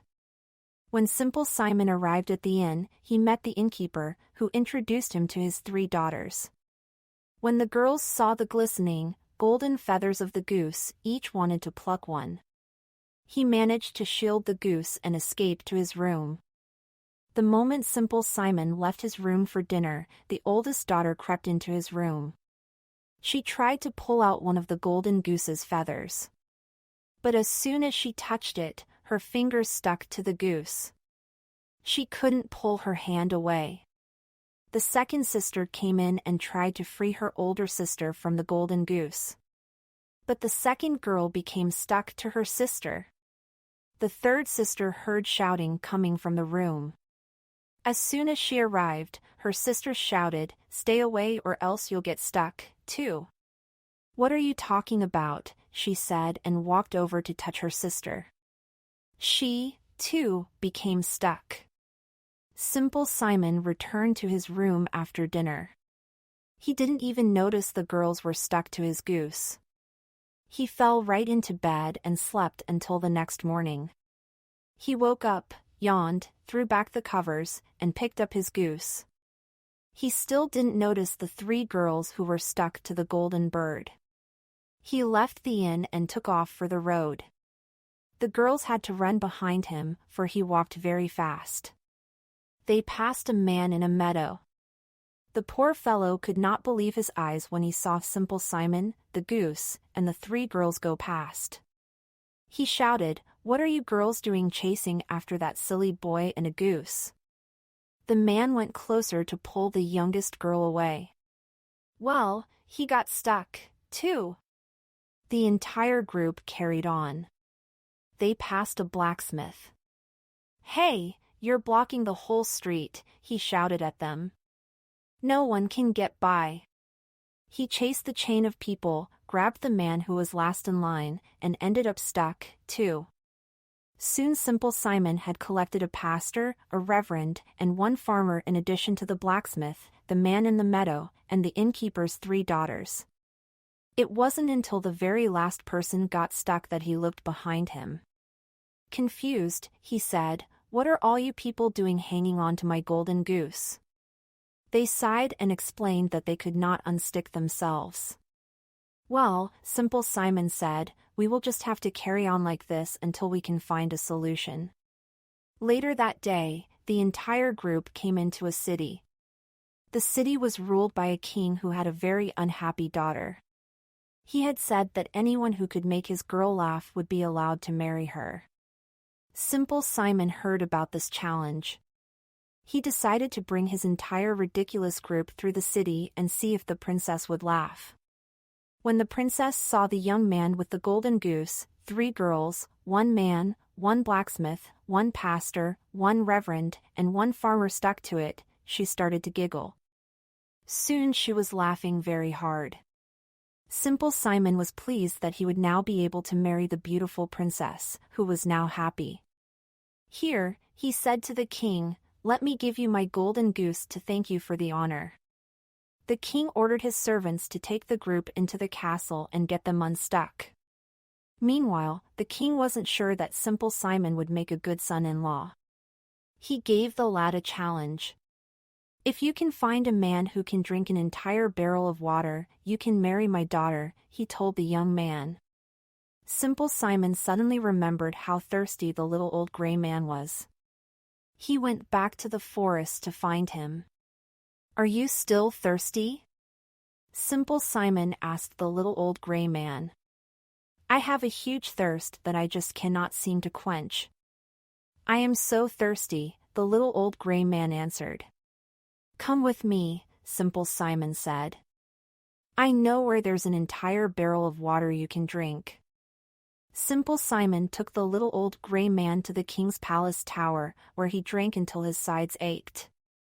Once again, Simple Simon presented his success to the king.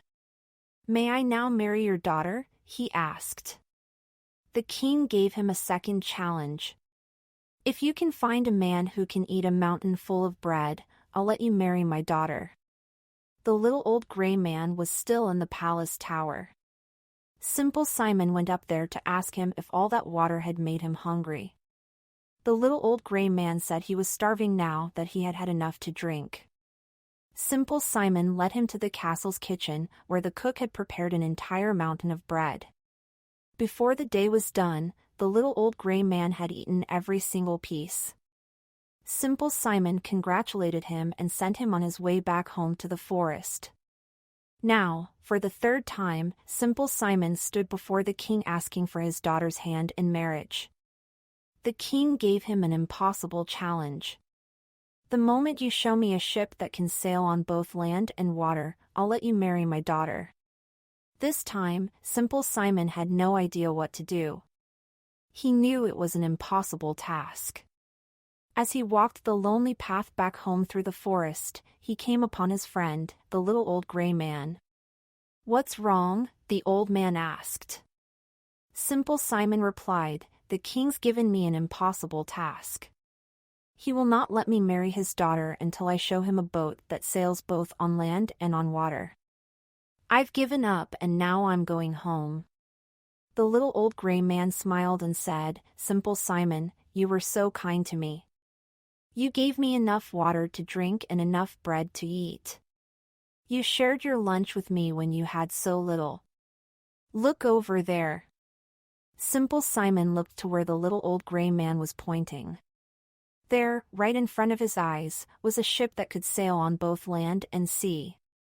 As Simple Simon rowed it all the way to the king's castle, he knew he had finally met all of his challenges. The king allowed the couple to marry that night, and they lived happily for many years. Chapter 10: The Worn-Out Dancing Shoes. Once upon a time, there lived a king who had 12 daughters. They all slept in one large room with 12 beds side by side. The king didn't want his daughters to get into any kind of trouble. He would lock the door to their bedroom at night. But every morning, when the king came to say good morning to his daughters, he would notice that their shoes were damaged. He held them up to his eyes and inspected them closely. The heels were worn and the toes were scuffed. The king thought, "Why, heels get worn down from stomping and toes are scuffed by tapping. These girls have been dancing." The king could never find out where or how his daughters did all this dancing. He told his kingdom that anyone who learned the truth could choose any of his daughters to marry. That person would also eventually become king. The king said he would give each person 3 nights to find the answer. If that person didn't succeed, he would have to leave the kingdom forever. Many princes from many faraway lands came to the castle to try the king's challenge. Strangely, not one of them could stay awake after dinner long enough to discover the truth about the princesses. A lone soldier was wandering home one night and had to pass through the king's city. He came across an old woman. She told him about the king's challenge and asked him where he was going. "I don't really know," he answered.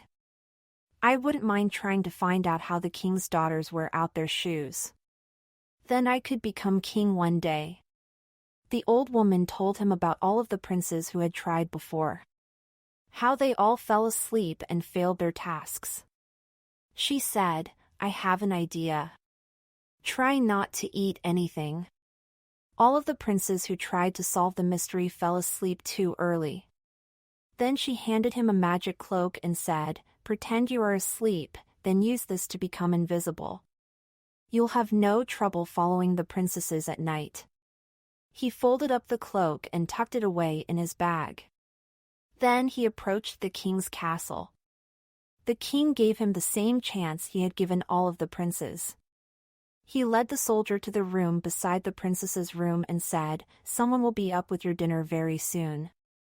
When a princess arrived with the food, the soldier pretended to eat it. But he threw it all out the window when she wasn't looking. Then he lay down on the bed and pretended to snore loudly. The princesses saw him fast asleep in his bed. They laughed and ran next door to their room. "Here's another one who'll be sent away forever." The princesses opened up their closets and pulled out their shimmering dresses. They tied pretty ribbons around their waists and pulled out their shoes. They could hardly wait to start dancing. The youngest sister said, "I'm worried. I have a feeling the soldier is different. Maybe we shouldn't go tonight." Her oldest sister said, "Silly girl, can't you hear him snoring?" The princesses wrapped golden shawls around their shoulders and peeked into the room next door. The oldest whispered, "He's fast asleep." She then said to her youngest sister, "See, there's nothing to worry about. Let's go." The music waits, and so do our dashing dancing partners. The oldest sister went over to her bed and tapped on it. A large trapdoor opened in the floor. A long staircase spiraled down from the opening. Each of the girls climbed down. When the soldier heard the commotion next door, he put on his invisible cloak. He crept into the princess's room and followed the youngest sister down the stairs. She was always the last one to leave the room. "Ouch," she said. "Someone stepped on my dress." The soldier quickly lifted his foot. "Silly girl," said one of her sisters. "You've just caught it on a nail. No one stepped on your dress." When they got to the bottom of the secret stairs, there was a path lined with many trees with leaves of silver. They sparkled in the night. The soldier knew he would need to have proof of this secret world. He reached up and broke off a branch to show the king. It made a large cracking sound. The youngest daughter heard the noise. She said, "Did you hear that noise? I am sure something's wrong. Maybe we should go back." "It's just the wind," one of her sisters said. The girls turned down the next path, where the leaves on the trees were made of gold. Then they turned another corner onto a path where the leaves were made of diamonds. Each time they came to a new path, the soldier broke off a branch to show to the king. The princesses arrived at a lake where 12 princes were waiting for them in 12 boats. The soldier climbed into the boat that carried the youngest princess and her prince. When the boat began moving, her prince said, "Something is strange here. I cannot figure out why the boat is so hard to row tonight." After rowing for what seemed a long time, they arrived at a distant castle. It was here, the soldier discovered, where all the princesses would dance with their sweethearts. That was how their shoes became worn through. The soldier watched it all happen. The princesses twirled, their beautiful dresses spinning and sparkling in the moonlight. When it came time to leave, the soldier slipped into the boat with the oldest princess. He knew it would reach the shore first. Once the boat arrived to drop off the girls, he raced back to the castle. When the princesses came back inside, they saw him snoring just as he was before they'd left. The soldier followed the princesses for the next 2 nights. Each evening he took a token from the secret world to show to the king. Not one of the girls ever suspected that the man was following them. After the 3rd night, the king asked the soldier, "Where do my daughters go each night?" "They go to a magical palace where they dance all night at a ball with 12 princes," the soldier answered. "They walk through avenues of trees with branches made of silver, gold, and diamonds." He showed the king the branches he had broken off that first night. Then they travel on a lake to the palace. Then he showed the king the golden cup he had taken from the magic palace. The king called for his daughters. He asked them if the soldier was telling the truth. When they saw he held the silver, gold, and diamond tree branches, they knew they could not lie to their father. They confessed that the soldier was telling the truth. The king was satisfied. He asked the soldier which of his daughters he would like to marry. The soldier replied, "I am no longer a young man, so perhaps I will marry the eldest." Their wedding was celebrated with a great ball. There was music and laughter, and the princesses danced the whole night. They wore out their shoes for the very last time. Chapter 11, The Brave Little Tailor. One summer day, a tailor was sewing by his window. He had just bought some delicious jam the day before and was about to enjoy a snack. "I hope this jam gives me strength and energy," the tailor said. He spread some on a piece of bread. "I'll bet it's delicious.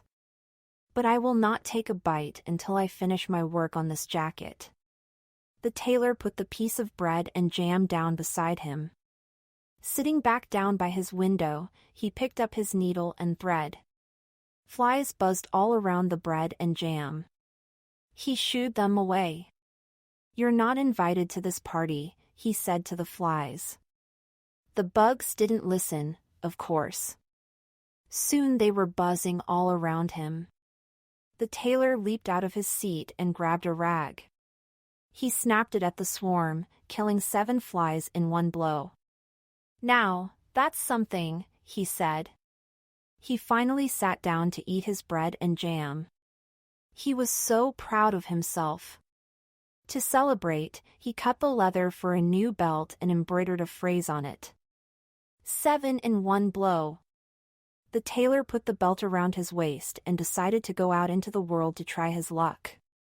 He grabbed a piece of old cheese and put it in his pocket. Then he closed up his shop and left. Passing through the city gates, he noticed a bird tangled in a briar bush.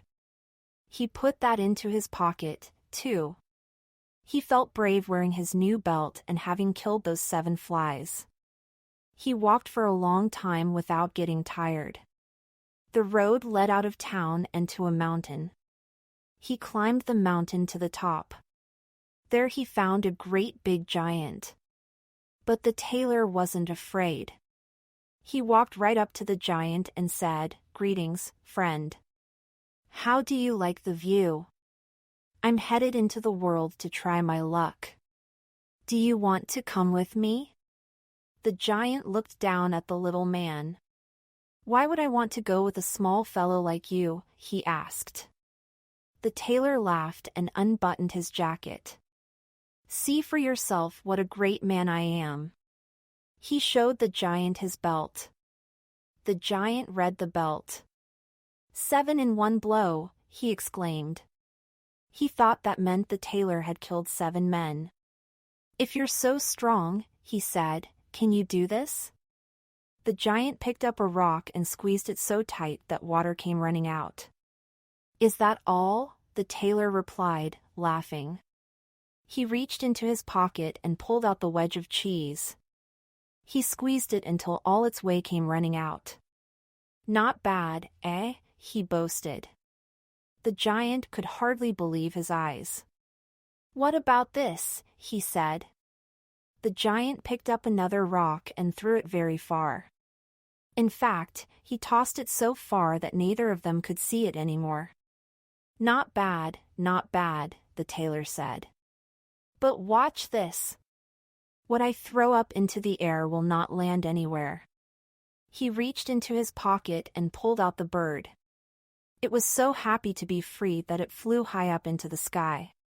Just as the tailor claimed, it didn't fall to earth. "How's that for a trick?" the tailor said to the giant. "I will admit that you have a good arm for throwing," the giant said. "But let's see how you can carry things." The giant walked the tailor down the other side of the mountain. They came to a great forest. The giant stopped in front of a fallen oak tree. "If you're so strong," he said, "you can help me carry this out of the forest." "I'm at your service," the tailor said. Pointing to the heavy trunk, he added, "Why don't you carry that end? I'll handle all the leaves and branches." When the giant lifted up the trunk, the tailor hopped onto a branch and rode along. He didn't carry even a leaf. The giant couldn't see behind him and didn't know he was carrying the tree all by himself. The tailor was having so much fun. He started to sing. He wanted the giant to believe that lifting the top of the tree was not at all difficult for him. They journeyed a bit farther. Then the giant said, "Let's stop for a second so I can rest." The tailor quickly hopped off his perch. He ran behind the tree and lifted up the leaves and branches. It looked as if he had been carrying the tree all along. The tailor joked, "A big giant like you? Needing a rest?" The giant grumbled, "I think we are done with this tree for now." They left the tree behind and walked on down the road. There was a large cherry tree with beautiful fruit. The giant brought the top branches down so the tailor could grab some.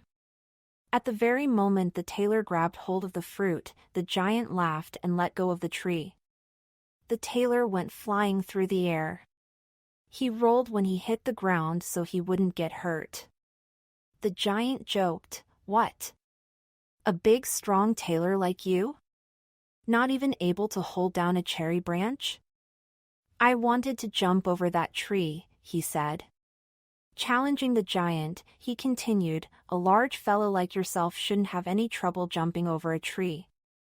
The giant tried to jump over the tree, but he kept getting stuck in the highest branches. Frustrated, he said to the tailor, "If you're so brave and strong, why don't you try to spend the night in our cave?" "Sounds like fun," said the tailor. When they got to the cave, all the giants were eating their dinner. The tailor looked around and said to himself, "Why, there's so much more room here than in my workshop." "You must be tired after all the feats you tackled today," the giant said. "I'll show you where you can rest your head." The giant brought the tailor to a huge bed. "I'm sure you'll be comfortable here," he said. "Good night." The tailor curled up in one small corner and fell asleep. The giant pretended to go to bed. But he stayed awake until midnight. He kept thinking about how much better the tailor was at all of the things they did that day. The giant grew angry. "I'll teach him a lesson about who's stronger and more powerful." The giant got up and crept over to the tailor's bed. And with a giant iron bar, he swiftly broke the bed in two. "There," he said. "That should take care of that pesky little fellow for good." The next morning, the giants woke up and headed out to the forest. The giant told his friends how he had smashed the little tailor's bed the night before. They had soon forgotten about the tailor. Imagine how surprised they were to see him happily skipping along beside the group. One of them shouted, "It's a trick!" Another one said, "He must be a ghost." "He's come to punish us," they all screamed at once. The big giants were so scared of the little tailor. They ran away deep into the forest. The tailor laughed and hopped back onto the road, pleased with himself. "I am so lucky and so brave," he said. After a while, he came to a royal courtyard. The grass was green and soft. The tailor decided to lie down and take a nap. A group of people walked by him while he was sleeping. They stopped to read what it said on his belt. One said aloud, "7 in one blow." Another one said, "What would such a powerful fighter be doing in our peaceful kingdom?" "We need to see the king right away," they all agreed. The king sent his deputy out to fetch the tailor. The deputy found him and waited patiently until the tailor woke up. "The king wishes for you, great warrior, to join the royal army. You will be paid well and you will have a grand place to stay." "That's exactly why I've come," said the tailor sleepily.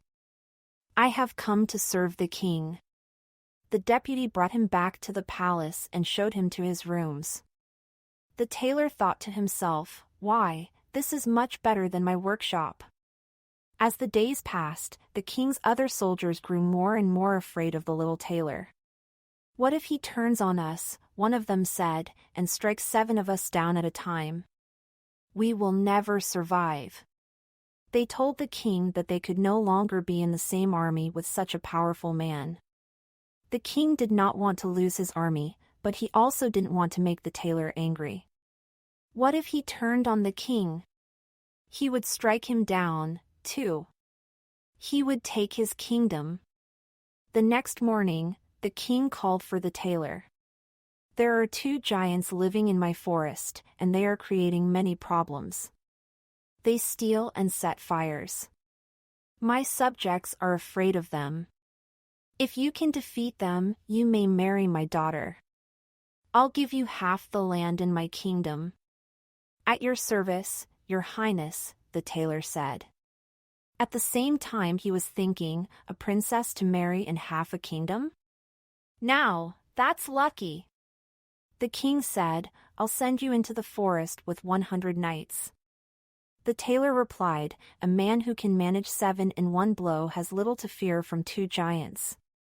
I'm sure I will not even need 100 knights to join me." The king insisted. The tailor set off with the knights anyway. When they reached the edge of the forest, the tailor said to them, "You all can wait here.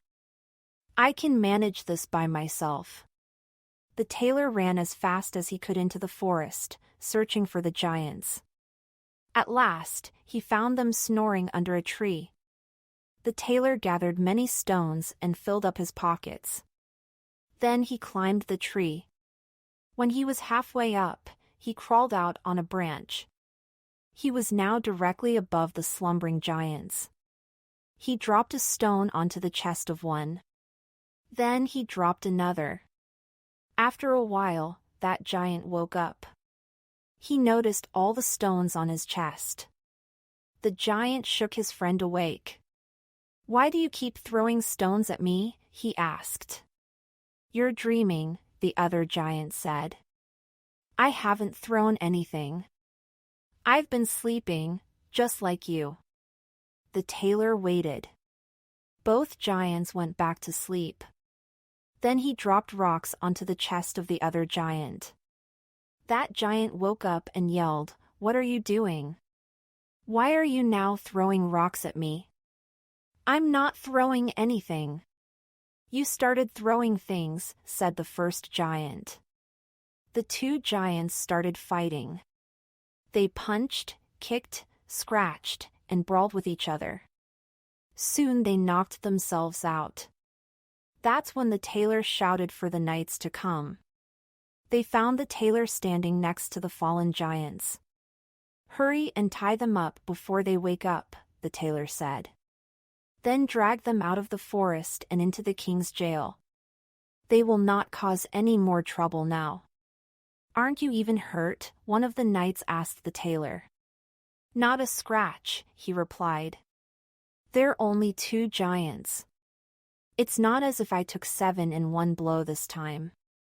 The tailor marched back to the king and asked for his promised reward. The king was sorry had ever made his promise. He'd never thought the tailor would be able to get rid of 2 giants at once. "Before you may marry my daughter and have half my kingdom," the king said, "you will have to do one more thing for me. You will have to catch a wild boar." The tailor said, "This will not be a problem. After slaying 7 and capturing the giants, catching a boar seems easy enough." The king sent the tailor out with his royal hunters. When they reached the edge of the forest, the tailor said, "You men can wait here. I'll call out if I need your help." The royal hunters were happy to be left behind. They had already faced the wild boar a few times. They didn't want to fight it again. The tailor raced through the woods until he found the boar. It bared its teeth, growled, and ran toward the tailor. The brave little tailor, thinking quickly, jumped into a nearby cabin. The boar followed him inside. The tailor locked the cabin door, leaped out the window, and shut it behind him. The boar was trapped. The tailor laughed and called out to the hunters.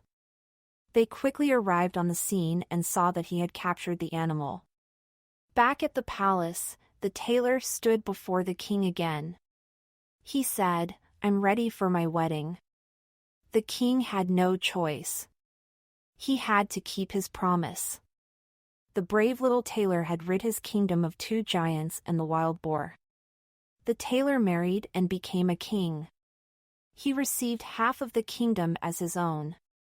The new king and queen spent many happy days in their kingdom. One night, the queen heard her husband talking in his sleep. "Boy," he mumbled, "finish up that jacket and hem those pants, or else." "He's not a warrior," the queen thought. She was shocked.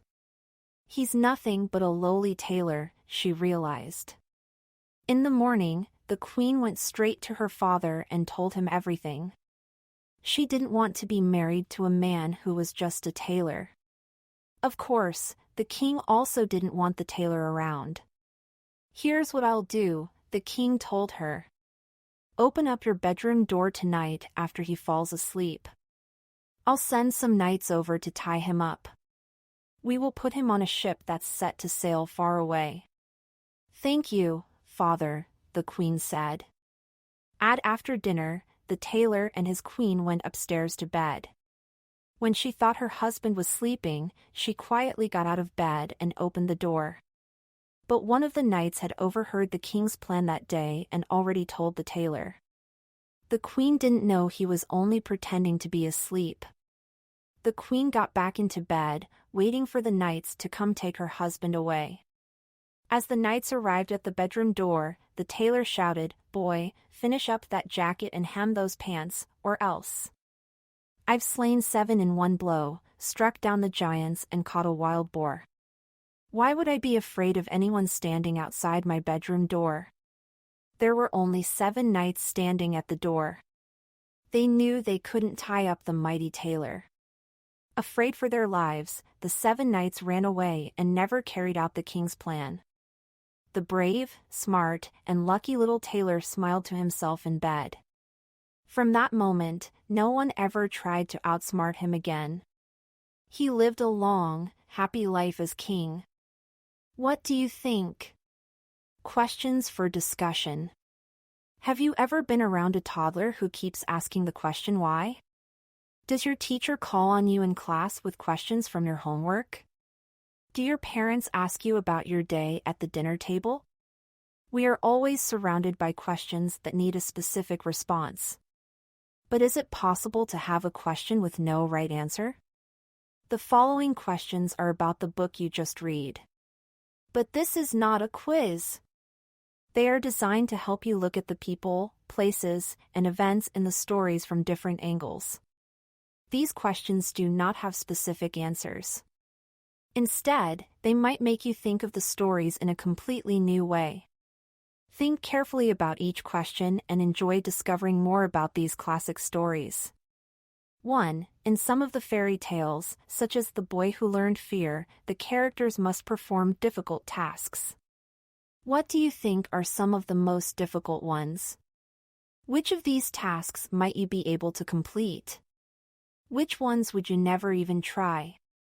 2. In the story The Worn-Out Dancing Shoes, the king desperately wants to know how his daughter's shoes have become so worn through from dancing. Why do you think he wants to know this so badly? If you were one of the princesses, would you want your secret to be found out? Why, or why not? 3. How is the story Hansel and Gretel similar to the story of Little Brother and Little Sister? How are the stories different?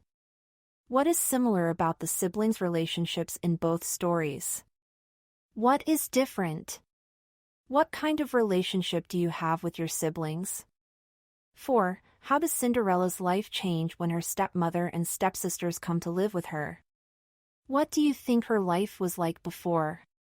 5. In the story Briar Rose, everyone in the castle falls asleep for many years because of a magic spell. What happens when the people in the castle finally wake up? If you had been asleep for that long, what is the first thing you would want to do when you woke up? 6. The miller's daughter in Rumpelstiltskin has to give away the things she values most so the gnome will help her spin straw into gold. How does she feel about having to do this? Is there anything you own that you wouldn't be willing to give up, even if it meant you would be locked away forever? 7. If you were in the brother's position in the story The Golden Goose, would you share your food like Simon does, or would you keep it for yourself? Can you think of a time when you shared something? How did you feel after you shared? 8. In the story The Brave Little Tailor, the tailor feels he is very lucky. Do you think it was just luck that helped the tailor succeed? Do you think you are a lucky person? 9. In some of the stories, the characters have magical helpers. How do they help the main characters? If you could have a magical friend, what would he or she be like? 10. Do you think the Grimm's fairy tales teach lessons? Are they also fun to read? Did you learn anything from reading these stories? A Note to Parents and Educators by Arthur Pauber, ed. First impressions are important. Whether we are meeting new people, going to new places, or picking up a book unknown to us, first impressions can count for a lot. They can lead to warm, lasting memories or can make us shy away from future encounters. Can you recall your own first impressions and earliest memories of reading the classics? Do you remember wading through pages and pages of text to prepare for an exam? Or were you the child who hid under the blanket to read with a flashlight, joining forces with Robin Hood to save Maid Marian? Do you remember only how long it took you to read a lengthy novel such as Little Women? Or did you become best friends with the March sisters? Even for a gifted young reader, getting through long chapters with dense language can easily become overwhelming and can obscure the richness of the story and its characters. Reading an abridged, newly crafted version of a classic novel can be the gentle introduction a child needs to explore the characters and storyline without the frustrations of difficult vocabulary and complex themes. Reading an abridged version of a classic novel gives the young reader a sense of independence and the satisfaction of finishing a grown-up book. And when a child is engaged with and inspired by a classic story, the tone is set for further exploration of the story's themes, characters, history, and details. As a child's reading skills advance, the desire to tackle the original, unabridged version of the story will naturally emerge. If made accessible to young readers, these stories can become invaluable tools for understanding themselves in the context of their families and social environments. This is why the Classic Start series includes questions that stimulate discussion regarding the impact and social relevance of the characters and stories today. These questions can foster lively conversations between children and their parents or teachers. When we look at the issues, values, and standards of past times in terms of how we live now, we can appreciate literature's classic tales in a very personal and engaging way. Share your love of reading the classics with a young child and introduce an imaginary world real enough to last a lifetime.